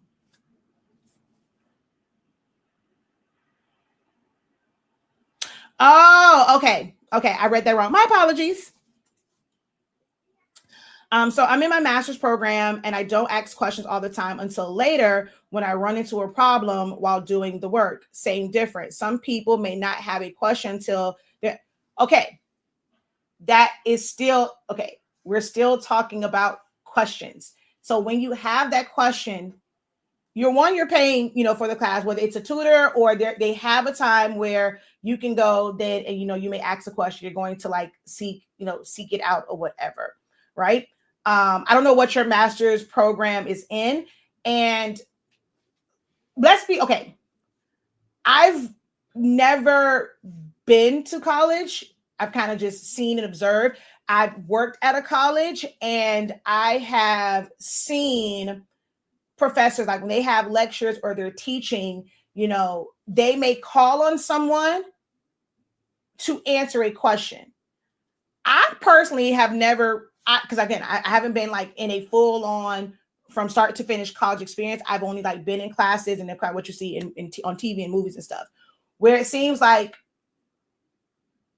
the way the classes are set up, do they leave a lot of room for questions? I feel like when my sister was in school, it was a lot of kind of like note taking and then having study groups, which, in the craft world, you call them accountability partners, and you're getting together and you're feeding off each other. Okay, what did you get from what you take from it, this, and the third, right? But even with my sister being in college, like it wasn't a lot of, okay, asking the question of, answering this, and this. One, there's also a book a lot of the times that have reference and they have examples and they want you to highlight and do all those things in there. And they're just trying to make it make sense for you. In this, it is a little bit different. College, you're not really, even in your master's program, you have some working knowledge of something. You're not starting from scratch. You've been through grade school. You've been through undergrad.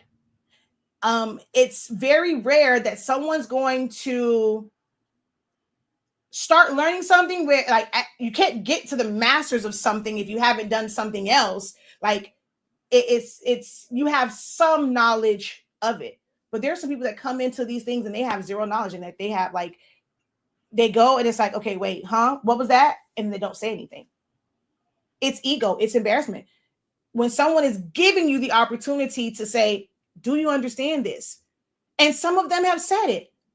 Oh, I don't want to seem like, I don't want to hold up the class. I don't want to seem like I don't know. Oh my God, it just seems like everybody in here they have their stuff together. When you ask what was their onboarding process, they're all answering. I'm like, you're listening to it and you're like, oh my God, they have a process. I don't. And I'm listening to it and I'm like, oh, you don't have a system. That's your problem. Right? So it's different. I don't think you can ever truly compare learning a skill like that, like the way it's kind of set up with like my creative business program. I'm trying to set that up more like kind of it's a continual thing, but then new people kind of come in, you kind of have to start over. These are classes where there's a start day, there's an end day. So it's a little bit different. And there is a nice little price tag to it to make it worthwhile for people. And they know exactly how many students are in there. There's a start day and there's an end day. So I think in what we do in this space, it's a little bit different. We're always looking for new students to kind of come in. and they come in at different times when they need it. So I do feel like it's a little bit different. It's a little bit more unique than just kind of going into grade school, undergrad, master's, even like a vocational technical school, things of that nature. But you still do have questions. And what do you do when you have those questions? If your professor offered office hours or open hours to come in and get help, do you not take that? You're still asking that person that's teaching you a question, and a specific question. I did not understand this. So it's a little bit different. Some may not know there's an actual problem until they try it, and then they come back with questions. That's teaching. They come back with questions. You are saying exactly what I'm saying. I literally have programs. Every single class that I teach, you have access to the student union. You have access to the playbacks where you can ask a question. You have access to the student union where you can ask questions. If you're in a program that has multiple sessions, we literally have protocols built in. You can ask questions. So if you're not understanding, if it was something that you didn't know, you have the opportunity to ask questions. My issue is they're not. They're not. They're suffering in silence. They have an issue, but they refuse to ask. Like this was why I said, "Oh, have your camera on." That's the biggest issue for them. They don't want to look like they don't know what they're like. They don't want to look like they need to be in this class. Like that's the problem. You are still saying what I'm saying. You will ask a question. The issue is those who are coming just to kind of consume, watch the playback. This is not, and this is my world. Like, so I prefer you not to come to the Zoom session if you're not going to be attentive. If I go and I start to ask and like, okay, review, hey, what was this? Da, da, da. If I ask you to ask a question, what's the top 3? Da, da, da. You should be able to give me recall because you should be taking notes. That is what I'm saying. Like, I'm not saying that everybody in the room, because baby, when we have 200, 300, 500 people in the room, I'm not going to be able to address and field every single question. But it's kind of nice to see some feedback in the chat.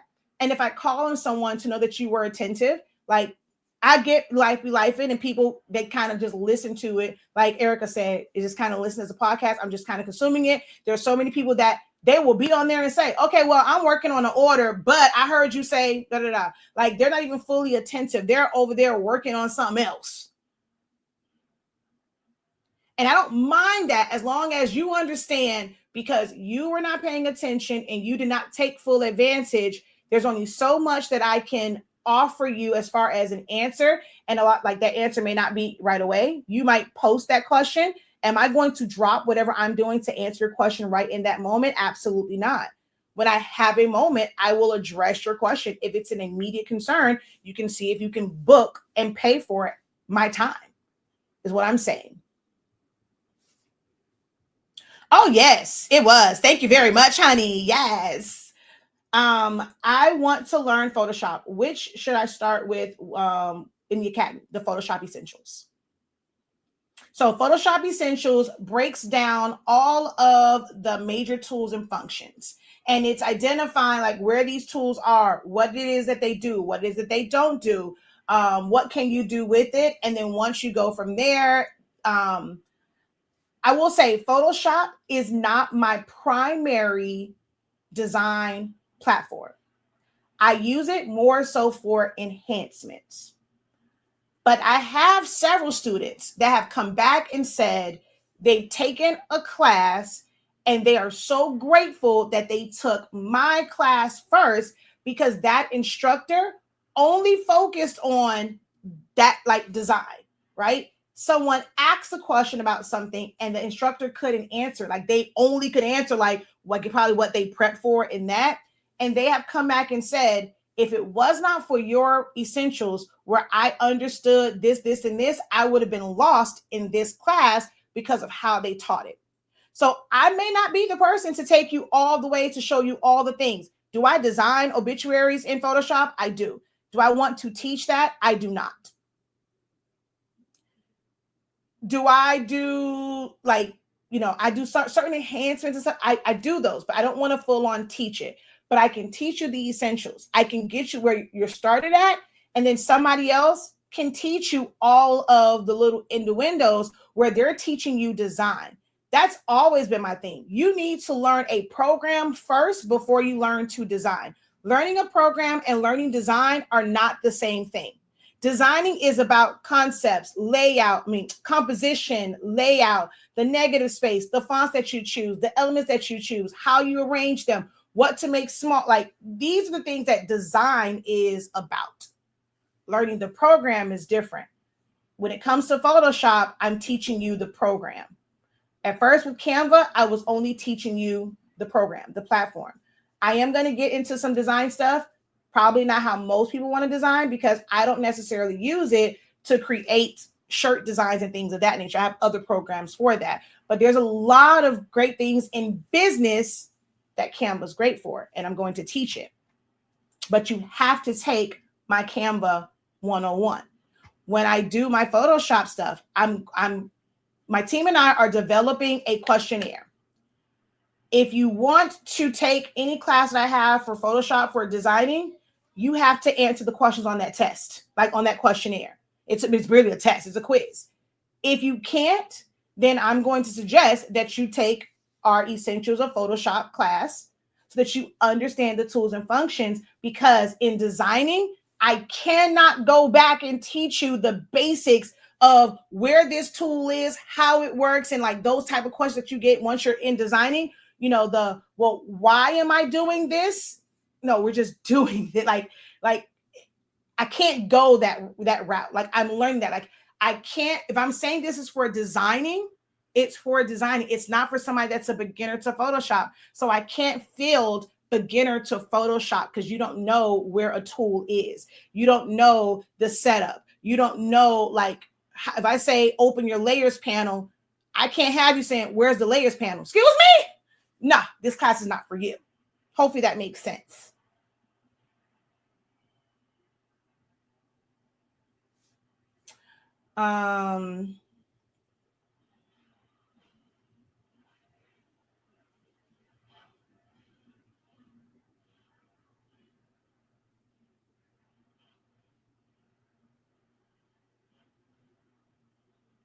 We ask our classmates questions. You ask your classmates questions where?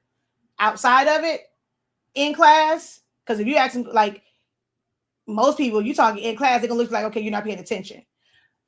Look, I'm not somebody's university. To be honest, this kind of talk is kind of mute, because I really don't care what they do in colleges.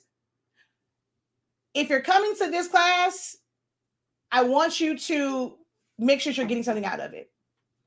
If we're being real, a lot of crafters gravitate to the classes where someone is saying, oh my God, I just learned so much. I did this, I did that. Or the instructor can go and say, well, I helped this many people do X, Y, and Z. I helped them accept, they're showing proof, right?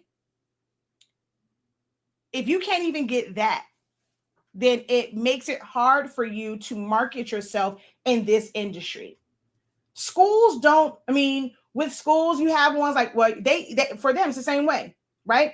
This person, this leader, the president graduated from this college. This person went to this college, and it's like, oh, if you can produce someone of this caliber, oh, I want my child to go to that school. I want to be able to go to that school. This is a school where engineers come from, and these are the people, like the person that built this building, the architect that designed this building came out of this school. Okay, if you're giving them the foundation to be able to do this, I want to be in those numbers. Knowing what you're helping someone with, getting that feedback, getting those answers, knowing that your class is of value is what helps in this industry. So for me, it's how I want to run things. Like, I want engagement. I'm not saying don't take the class, but please explain to me what would be the purpose in coming to a Zoom session to be a fly on the wall. You might as well just watch the playback. It's different if it's an it.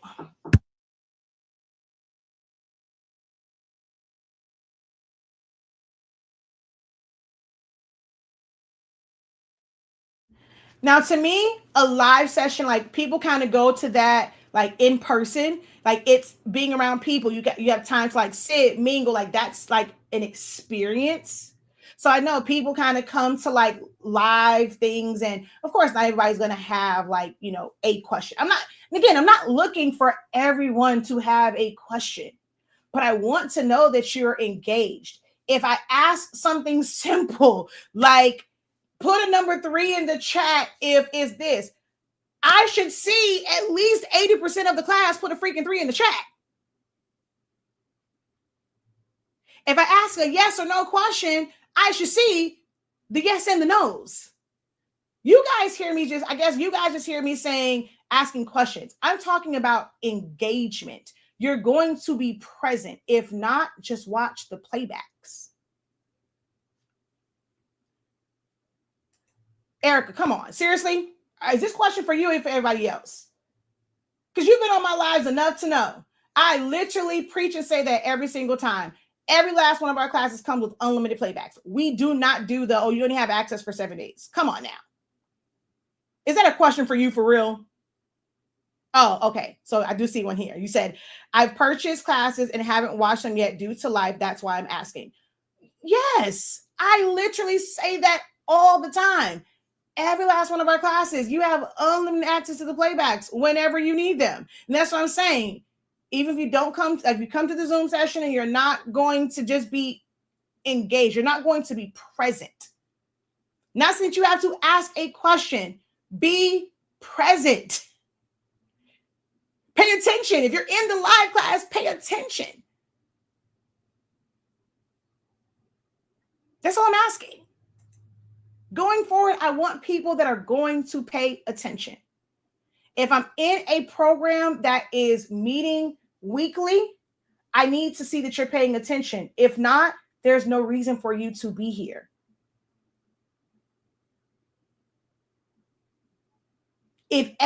I get there's some bad days, but if we're meeting twice a week on 1 week, once a week the following week, twice a week, once a week.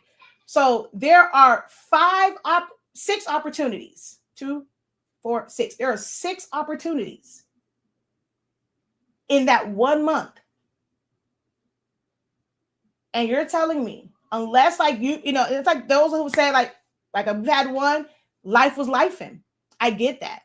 They didn't come to class, they kind of let me know, hey, I'm going through this, da da da da da. And some people, they experience that. But we're talking 6 classes, and you're saying that there was nothing that you had to offer. At the beginning of classes, we asked about wins. We asked about frustrations. Even I in my classes, especially in my creative business, my creative lounge, we're in an industry or like in entrepreneurship, you may feel like people don't understand you. Your family does not understand your grind. They don't understand why you do this day in and day out. Being able to express that to people who are going to support you, not judge you. I even have room for that. So again, it's not just about questions. My classes are very unique. I'm in a program where if you have a question, one, they ready to mustard you. Like you talking too long, you giving too much information. I don't need all that. They gonna cut you off, and you only get to ask one question. They give you an answer. Are you able to ask a follow-up question? No, because that's considered to be 2 questions. Not in my platform, not in my programs, not in my academy. Like within reason, I'm giving you an opportunity to get the help and assistance that you need, because I've been on the other side of that. I'm in programs where you can't even ask a follow-up. So I will say, like for me, some of those I don't ask, because I don't want to have to go and like, I got to ask a question this week. Okay, I had a follow-up, but I now have to wait till next week because it's a 1 question minimum. I can't ask a follow-up question to this. That's crazy to me. So because that will be frustrating for me, I don't really ask as many questions, or if I do, like it's like it's certain ways I ask questions because they limit you. But when you're in a situation that says we're here to help you, and everything within that program supports that, that program is there to support you and truly help you grow, why are we not taking advantage of that?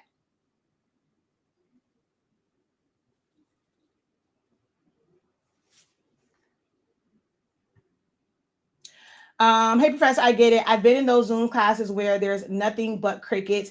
It drives me crazy, which is why I started doing my own questions whenever I had them. Oh wait, let me see. How much is the pricing for profit course? So it actually will change. I'm doing the intro. I'm actually about to combine the pricing therapy 1 and 2, like just to make them where they're together, and it is 3065, and you'll just get both of them. The pricing for profit, I want to say, is 5365. I think that's how much the pricing for profit is.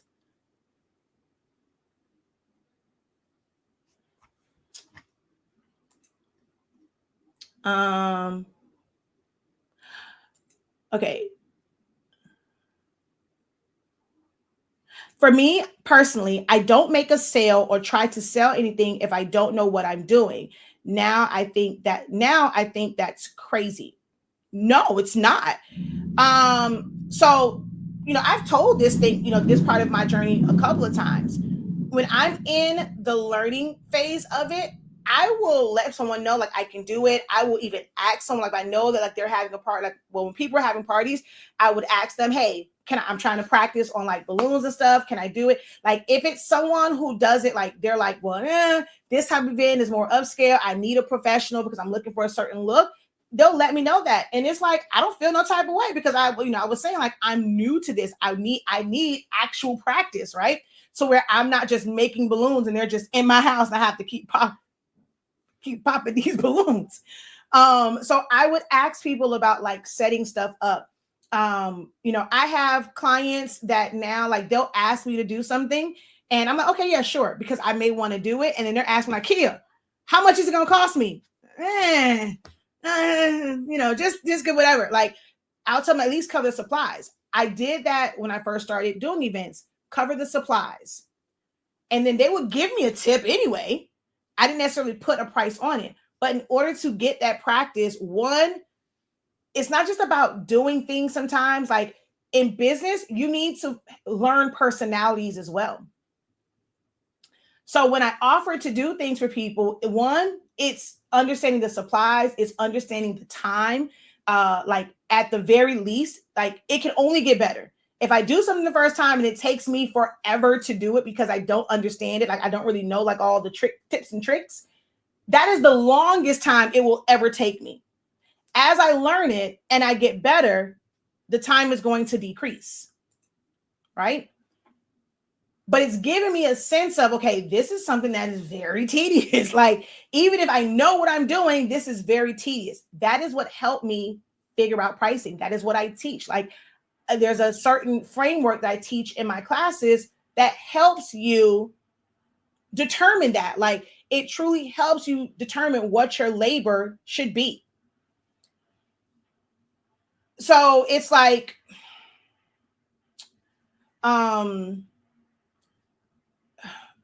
it's not crazy to me. I encourage people to, or are you saying it's crazy to charge for something you don't know? Like, I think it's crazy to charge for something that you don't know. I am an advocate of it's okay, like to offer your services, though you don't want to always like lose out. So even if you can get them to pay for the supplies and you're basically just giving your labor, your time to do the thing, that is how I got started. I literally still do that till today. There are things that people ask me all the time. They just know that Shakia is going to figure it out. And I've never done it before. I did a graduation cap and gown.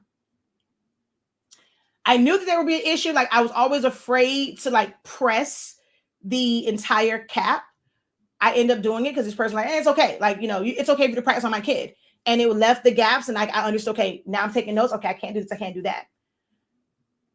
I have to be adamant if someone wants me to decorate a graduation gown, like for pre-K, it has to be from a specific company because the one that I kind of outlined it on, it's made differently. I would not have known that had I not said, okay, yeah, let me try that. Let's do that. She purchased it. She sent it to my house, and I'm like, okay, I got to figure something out with this because this thing is different than the one that I had. The one I told her to get. There's lessons in that. I encourage you to take on things that you're not being paid for. It makes you appreciate the price point that you put on it.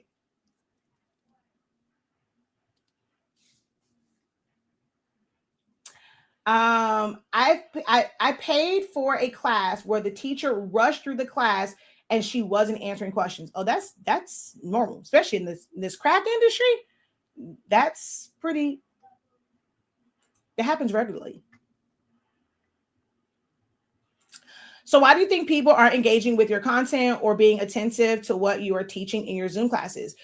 Like I said, some I don't know, because even when I ask, for some reason, they don't want to say nothing. Like, I'm not a mind reader. So I cannot say, why do I think they're not? I don't know, because I asked the question. I'm not the person that's afraid to hear the truth. And there have been times where like I asked it and like years ago, and there were some people, they were like, I don't want to because I don't want to extend it. Like, there's some like they don't want to like where it takes us into like something different. I had to learn to control that, right? I had to learn for myself, even when I feel like, man, this is connected to this information, to not give all the information. Like, but then I felt bad because I felt like I was like leaving something off the table because this wasn't like this extended class situation. Like, there's this one opportunity for them to kind of understand it, or I have to let them know, like, hey, you need to sign up for this class to get the second half of that. And it did make me feel some type of way. Now, through therapy, I don't feel that way anymore. Like, if you have to take 2 classes to get all that information, you got to take 2 classes to get all that information. But there were some where they were like, they just they didn't want the class to be too long. It's already long. Like, on average, my classes will be anywhere from an hour and a half to 2 hours. And some people feel like asking questions makes it longer. But because I'm not in this situation where you are paying me a large sum of money to where we can meet this day, this day, this day. Like, for certain things, like if I'm doing like party favors or whatever, because I find that most people are not trying to learn the program, I end up having to go literally to step 1 for most people. And it takes a little bit longer. It's like this whole process. I was going through my class for the oversized sublimation. So in that class, I'm going through how to set it up if you're using Silhouette Studio, to print if you're using Adobe Acrobat. Like, so how do you save it? I'm adding on to that now because Canva is more prevalent. So I'm going to add on a Canva version of it. But I showed, even from Silhouette Studio, a way to do it without cropping. If that was a little bit confusing, because that does take a little more, like, got to have a like working knowledge. Hey, here's a simplified way. Like, it's simple and it's going to be easier for you to process it in your mind. But it does take longer. It's a longer process to do it this way. But I showed multiple ways of doing this because it was a mixed class. Not everybody has this full understanding of Silhouette Studio. Like, they're brand new to Silhouette Studio, but they want to learn how to do an all over shirt. So in trying to teach them how to do all over shirt, I got to now kind of somewhat give them a little bit more on how you're going to do this in Silhouette Studio. So I showed all 3 ways, right? But I also broke it up. And then when it came to the demonstration part of it, I showed multiple items. I showed how to piece it together if it was from a roll, how to pre-tape sheets together and feed it through the printer. I went through, hey, you're going to get this error. You need to click this when this error comes up. I have a 7720. Does everybody have that printer? Absolutely not. So now I have to explain, okay, if you have this printer, the error is going to say this. If you have this printer, it's going to say this, and you have to click on this, because not everybody. So unless I go and I do a class, which I can't do, right? Not everybody, most people don't have a 7720. The only way for me to avoid that is to be like, okay, I'm having a salvation class. If you're not using the workforce printer, this class ain't for you. If you got an 8550, you got a 2800, you can't take this class. Then that means I would have to do a class for this for everybody that had the 8.5 inch, 20,000, 28,000, 27,000, 2,500, whatever printer. I got to do one for the people with the 15,000s because their screen is different. I got to do a different one for the people with the 8550. I got to do a different class for the people with the 16650. Does that make sense? For me to do a separate class where the majority of the information is the exact same information? Or that those are the classes I break up the first day. We're going to run through this. We're not doing any of the actual like hands-on stuff. This is just setup. Because there's so many different printers I have to address. It's different programs or different like styles I have to address. So the first day is going to be just this. And even that takes a while. And then when I showed it, we did a pillow. We did 2 pillowcases. We did one that was a full cover so you can understand that. If you're putting a design just in the middle, we did towels. We did shirts. Like all of this was in this class. There's no way that I can do that in a 30-minute class.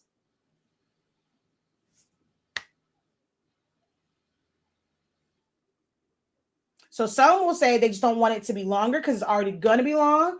And then there are some that have literally said it's their pride. They don't want to seem dumb. They don't want to seem like they don't. One person who's probably been with me for 10 years and is engaged. And because this person is able to have dialogue with me, the other ones are intimidated. And I don't understand why.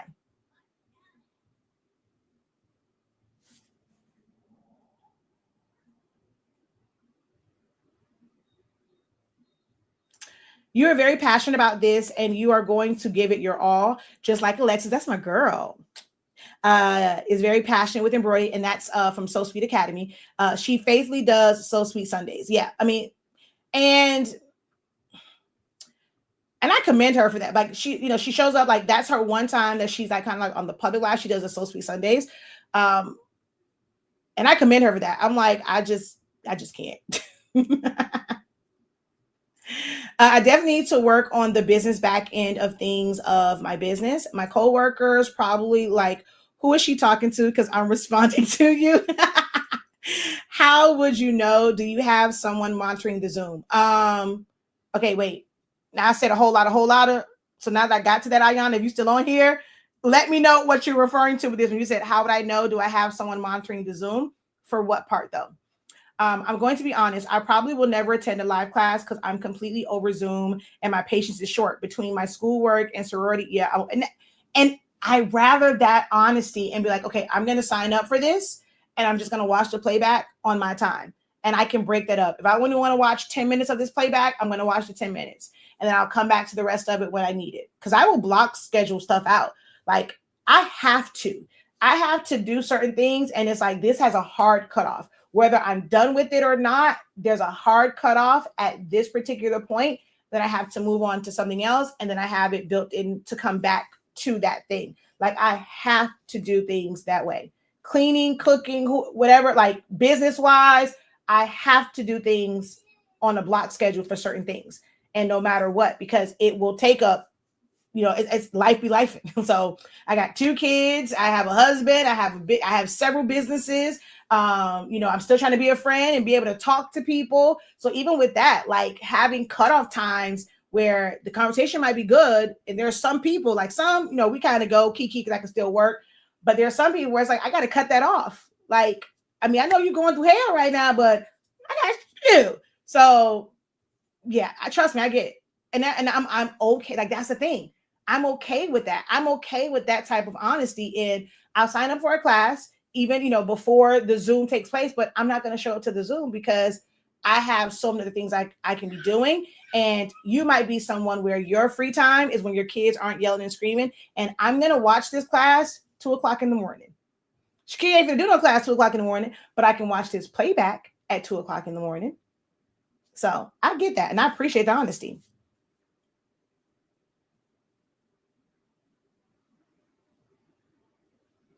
But you're letting your customers know, like the Barbie, wait, what's it? Barbie box. I had no clue what I was doing, and I let her know, and I only charged her for the materials. Okay.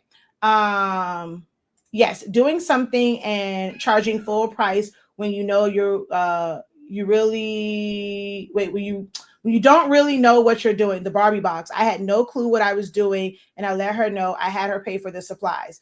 As for people engaging in the class, I mean, I can see it. So within the Zoom, I see the live chat. I have moments where I'm stopping. I have, like, I ask in the beginning, there's always an open dialogue.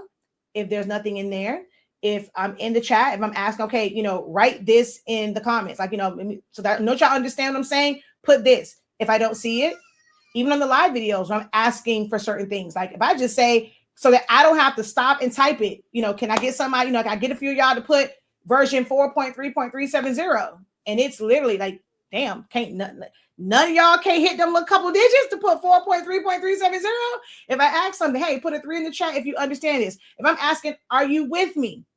Even if you're like not, like, at least I know, okay, I need to revisit this and maybe show this a different way, because this way they didn't understand it. So I'm like, are you understanding? Yes or no? Put a 3 in the chat if you do, 4 in the chat if you don't. And if you can't get that, like, that's what I'm talking about. So I'm able to monitor that. I don't necessarily at this point need to like have someone like, that's there that will, like, I don't do the whole someone has to unmute you, because it's not that many people. So I'm in, like I said, the morning meetup, and when people raise their hands, like when I'm on Zoom, I can see everybody that raised their hand. I have 2 monitors, so I can see it when it pops up and know that somebody raised their hand. But like I'm in like the morning meetup, and when someone raised their hand, it's set to where everyone cannot, like, you just can't unmute yourself.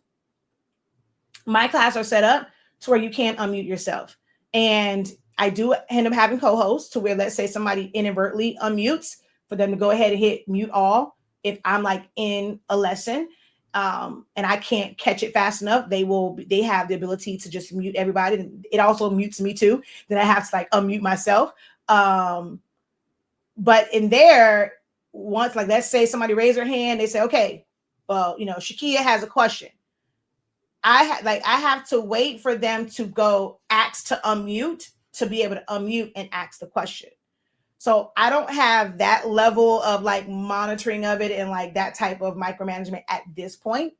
I don't run into that issue where people are just like unmuting like out crazy. Like there's been some times, and I don't know how it becomes unmuted and we can hear their background. I just, real quick with a draw and just mute it and call it a day. Anxiety could be playing a part in the silence. I struggle with anxiety, and if I anticipate a negative answer or response, I won't engage. Sometimes it's self-sabotaging at times, but it's protection. And I can understand that. And it all depends on what you consider to be a negative answer, because I let people know, like, it may not always be the answer that you want. I am one where I don't pacify people. Especially if you're showing up and it's like, let's say when you do speak up, it's like it's the same thing over and over again, where some people, like, I'm gonna go back to the morning meetup. Sometimes David is like, bruh, you want to say, how many times you gonna ask this question? How many times? But he will sit there and he will, and then he'll either answer it, or sometimes his remarks are kind of like, I'm over it. But it's like, I don't think he's ever kind of like, his demeanor is a little bit softer than mine. I am my passion is expressed differently. I'm already a naturally loud person. I think some people take my tone as aggressive, and it's literally just passion. It's like, dude, I want you to understand this. I'm like, I need you to understand, like, okay, you keep saying this, you keep going around the same circles. It ain't gonna get no better. You are the problem. Like, I have no problem expressing to somebody from my point of view what I see. You are the problem. It is you. You keep making these excuses. I'm telling you what I see. You're asking for, and you're still trying to get back to where you want to do it this way, where you're giving people $100 worth of service for $10. Okay, at this point, do you, boo? Be broken, be busy and broke. Like, so it's not that it's negative. I don't have a problem being brutally honest. And I know some people, they are not ready for that, which is why I show up on this platform being my very authentic self, in showing how passionate I am, the type of coach or mentor or accountability partner that I am, that I'm going to hold your feet to the fire. I'm not going to pacify you. When you need, we can get through this, and then, all right, we gonna kumbaya, we gonna cry together, we gonna, I'm gonna go, I'm like, it's gonna be all right. Now I'm gonna give it to you blood raw. Then it's like, but you got this. It's gonna be okay, right? Some people can't handle that. They see it as you hating and you're this or that, and that. I get it, but I show up so that if you come with the foolery, I'm not gonna hold back. I'm a little bit more detailed. I can be a little bit more patient. I can give you some good on here. I know as long as I am on I'm on these live videos long, and you might think someone, oh, she has to be just giving away everything. Like, why don't you take a class? Oh, baby, they learn Thursday. Oh, they learn some things Thursday that I can break it down. Some stuff that I'm never going to take on live because y'all ain't paying me for it. But I have enough experience. I am blessed with experience, expertise, and just a mind that can really process some stuff where you kind of give me the problem. I'm going to give you a couple solutions, a couple options. And they learned that on Thursday. So I want you to see who I am and that I don't hold back. And if it's something like you're not getting this because you're not paying attention, or like when I had to start doing classes where it's like, I'm providing you with the material. I'm telling you to click on this color. And then when you need help, dude, why you got a picture of your mama on here? If I provided you a picture of Barack Obama, why are you trying to do this with your mama? Because your mother's birthday is coming up. You're trying to figure out how to make her a birthday cup or whatever. This ain't the time for you to practice with your mama picture, because when you run into an issue, I can't help you. Now I got to go and do a screenshot. Now I got to go and figure out where you started at with your mama picture when you could have just used the same picture everybody else is using. Why is yours a different color? Because when I'm saying click on the pink part, but you got yours purple, now you can't figure out what I'm clicking on. See, now this is where I'm like, dude, why? Is that what I asked you to do? If we're following along and I'm clicking here and you jump 3,000 steps ahead, then I get there. Oh, wait, but why? So if I don't address it, then whose fault is that? Am I wrong as the instructor because you did something outside of what I'm teaching? So I get how one's anxiety and how they process stuff can be self-sabotaging. I get it. I can be like that too sometimes, but that's still not my fault. I'm still gonna tell you, especially in something like a creative business program.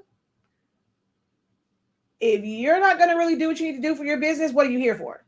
You're wasting money. This is not an investment at that point.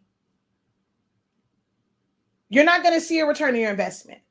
What you won't do is say what you did not learn here, because baby, I will definitely let somebody go. I've never had that. Thank God, knock on wood. Oh Lord, never had. Well, no, I did have one person, but they had me blocked, so I couldn't really respond. I think I only had like that openly expressed they didn't learn anything from my Essential Solar Studio. I didn't find it helpful, girl. Please, okay. You showed up. You tried. If that was the case, never mind. Let me not dwell on that. But that's one person I think I really had that said like openly, and they were on a TikTok live telling they didn't learn anything, but I couldn't say that because they had me blocked. Because baby, did you ask questions? Were you engaged? What didn't you like? I would ask questions. Like, you can't blame me when You either took a class that you were not prepared for. So it's not that you didn't learn anything, you were not ready for it. Be honest with that. But thank God I haven't really had to ever deal with that because people just understand. So that's that. It's been 2 hours, y'all. I missed 12 o'clock. I'm gonna get it right tomorrow. It's 11 o'clock on the dot. I'm on my live stream teaching my peeps. We have a session tonight, so I can't crash out tonight. I have a whole session tonight. We have creative business tonight at 7 or 7:30. One of them, child. And yeah, I can't. So I have to be able to get this stuff done. So I got to finish prep for tonight for my creative business program. I mean, it's going great. I'm trying to debate because I don't know, like for me, my capacity, I can't teach every day in the evening. I want to be able to teach some classes in the daytime and do some stuff in the daytime, just like y'all 9 to 5. Like I would like to be able to work my 9 to 5 because I have to be up no matter what. Like I'm not like some of the people who are in my classes, like their kids are grown, they're teenage, they're grown, they're retired and stuff like that. Like I got young kids that I have to get up and get ready in the morning. I have a little one that right now is probably gonna be back in this room because he asked me for apple juice. His brother stays up all night long playing video games, so I can't even have the teenager get his little brother some apple juice because he's still in their sleep. And then it's gonna wake up and expect me to provide him something to eat. So it's like I have to be up. And so if I'm up in the daytime, I can't do everything at night because then I want to be able to spend time with them. I got a husband, you got to do married things and stuff like that. So I can't do everything at night to be able to truly split like the creative business one. So I know that, like, I know some people don't say certain things because they're not at that level. So within this, I kind of do some of the beginner type stuff. And then we talk about some things that are a little bit more advanced, some things that are like more advanced marketing strategies versus somebody who's starting out. What can you do as a beginner? We did that part. Then we'll move into some more advanced marketing strategies or branding strategies. So it's kind of a mixed bag with that, but we've gone over a lot and just seeing the growth and those who are just becoming more confident, and especially in pricing, they're becoming more confident in how they show up, how they present their business, how they talk about what it is that they do. So I am enjoying my creative business program. So that's that. So I'm gonna go. I thank you guys for 2 hours. It definitely did, Ayana. Thank you so very much. Where it oh wait, I had comments over here. Okay, hold on. She says, and you allow folks to share their screens and walk them through it. Okay. She says they may not want folks to know how much they don't know. And I get that, but I don't this is a class. Like everyone here obviously doesn't know something because they came for an instructor. This is not like school where you have to go. So I can get like Zion Imani. I know I was gonna leave, but like I'll just say this. I'll give this as an example. Zion Imani has to go to school or his mama going to jail unless I have him enrolled in homeschooling, private school, or whatever. Unfortunately, right now, Zion Imani is at a school that like they're not, I don't know if it's budget constraints, whatever the reason is. And actually, when I was there the day picking up his medicine, she was like, one time she had 40 kids in the class. I think that's absolutely ridiculous. I don't care if you are doing small groups and things like that. To have that many people, that many kids, especially like kindergarten, first grade, second grade, like at that age where they're not as what's what I'm looking for? Not self-sufficient. Like they're not it's gonna come to me.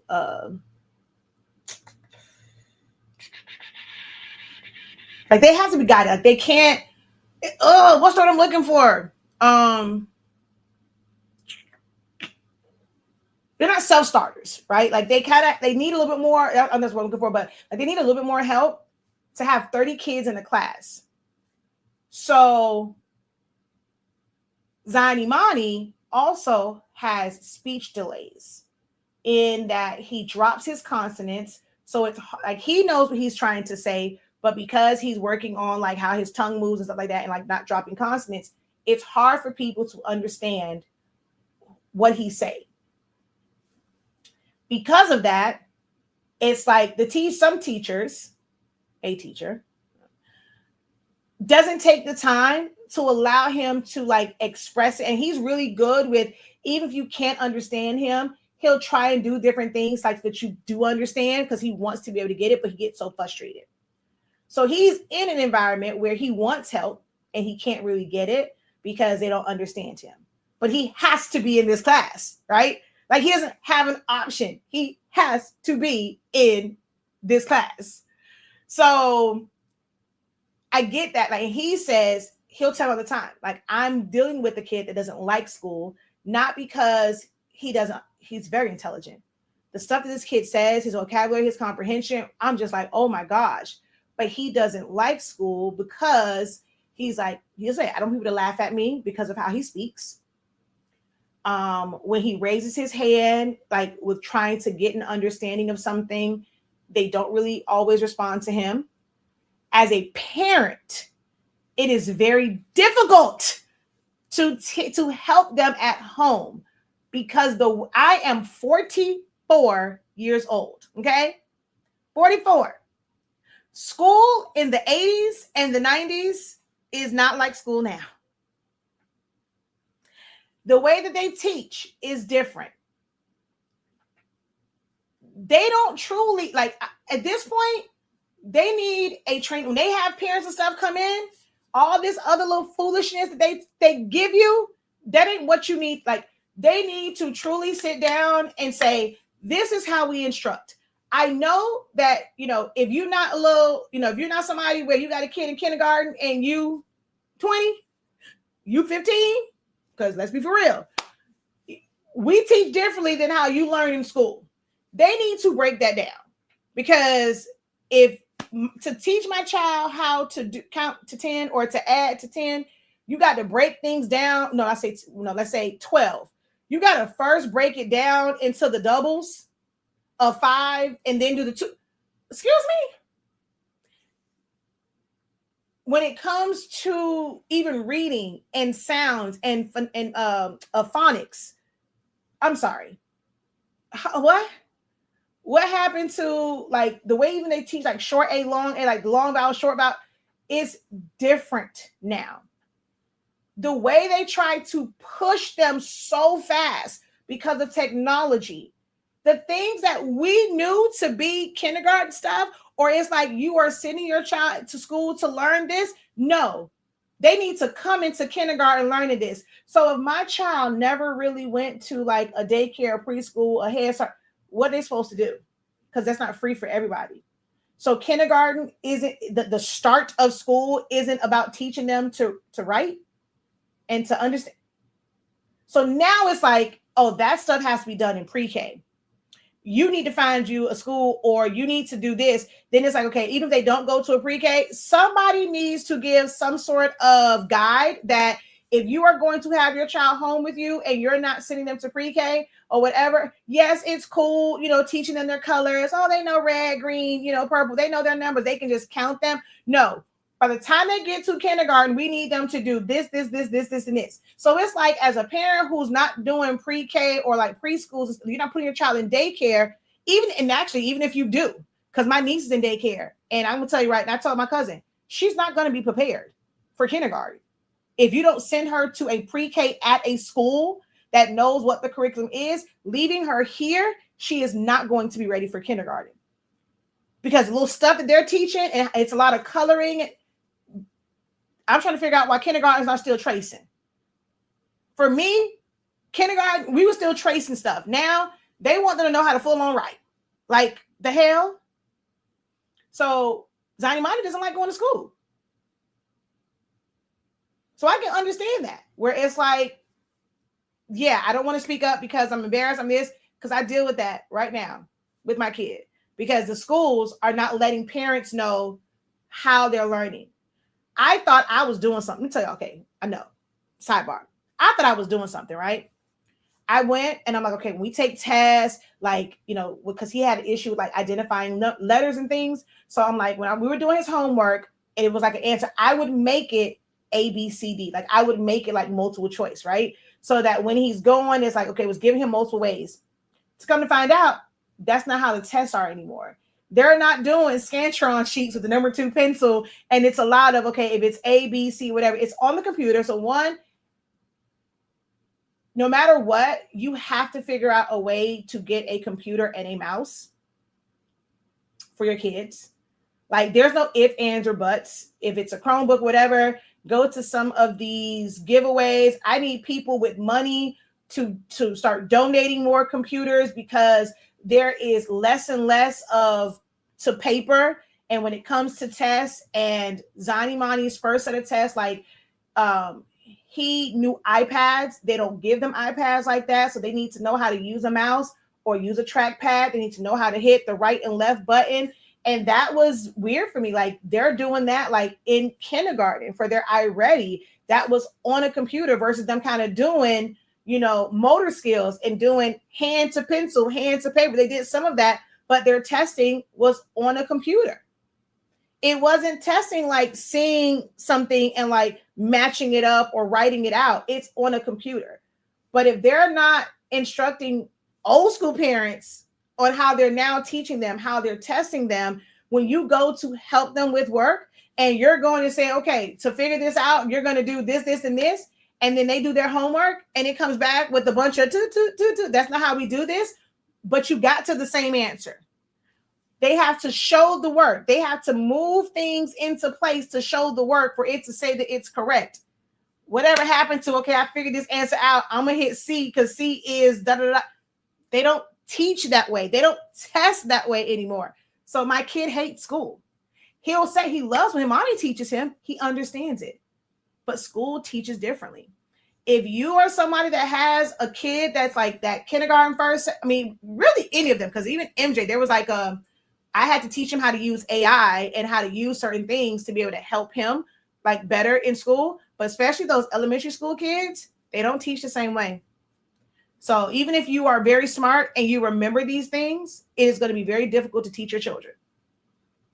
And it's not that they're bad. It's not they're misbehaving. It's not that, they're not trying. It's that in class, they're shutting themselves down. They're shrinking themselves in these classrooms. One, it can be too many kids. It was 33 kids in Zani Mani's class, and he's a little itty bitty. He's at this big, humongous desk. He's a little itty bitty. He has speech issues. Because of his epilepsy, he regresses a lot. And even with an IEP, it helps them and justify certain things, but it doesn't help my kid. That's just something they put in his file to be able to give him more time, but it doesn't affect his experience. And IEP doesn't affect his experience in school. It doesn't affect the fact that like it does nothing, with him feeling like he's being ignored or no one understands him. That IEP doesn't help with that.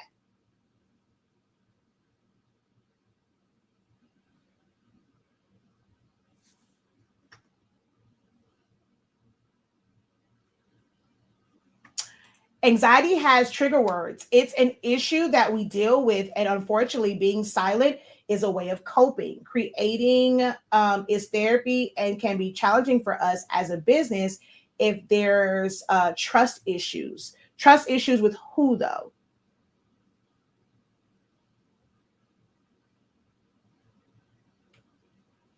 And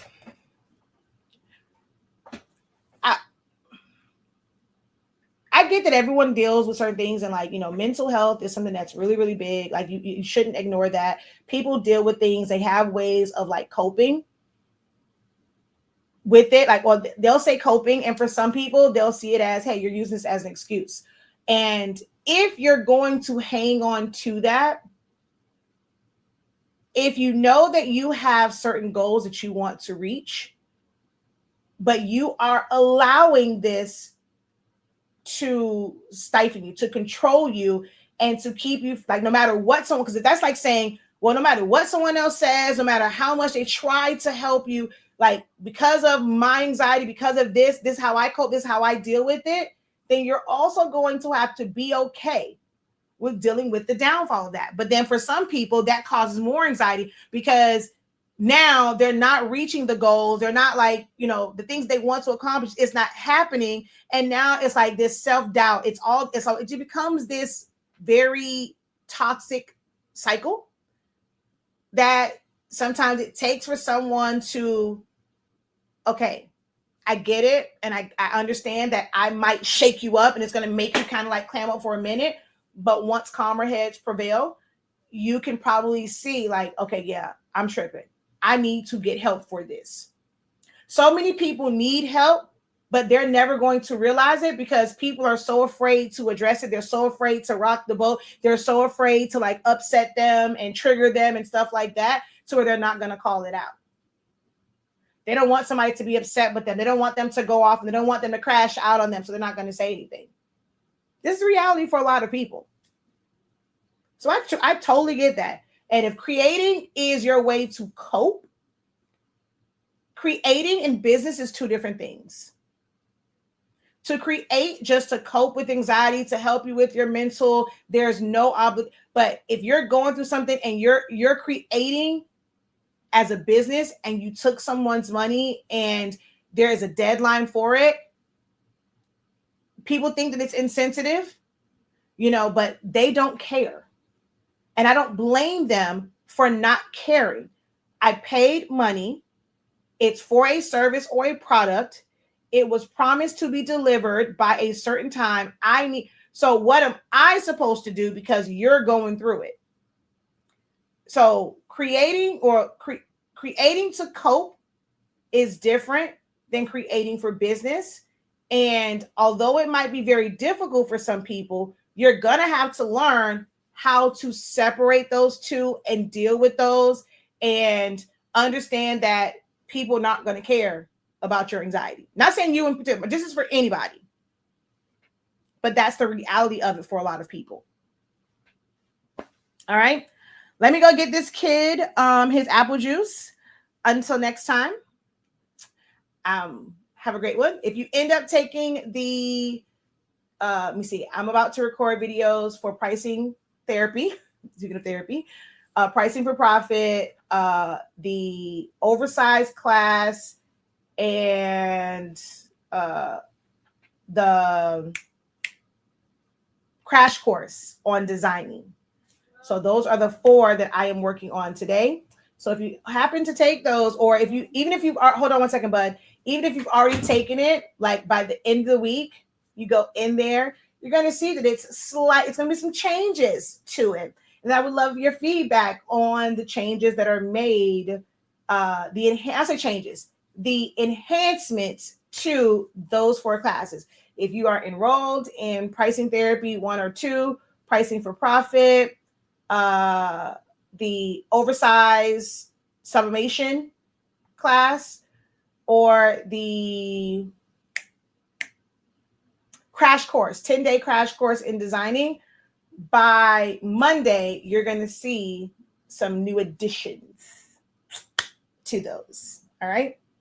Until next time, have a great one.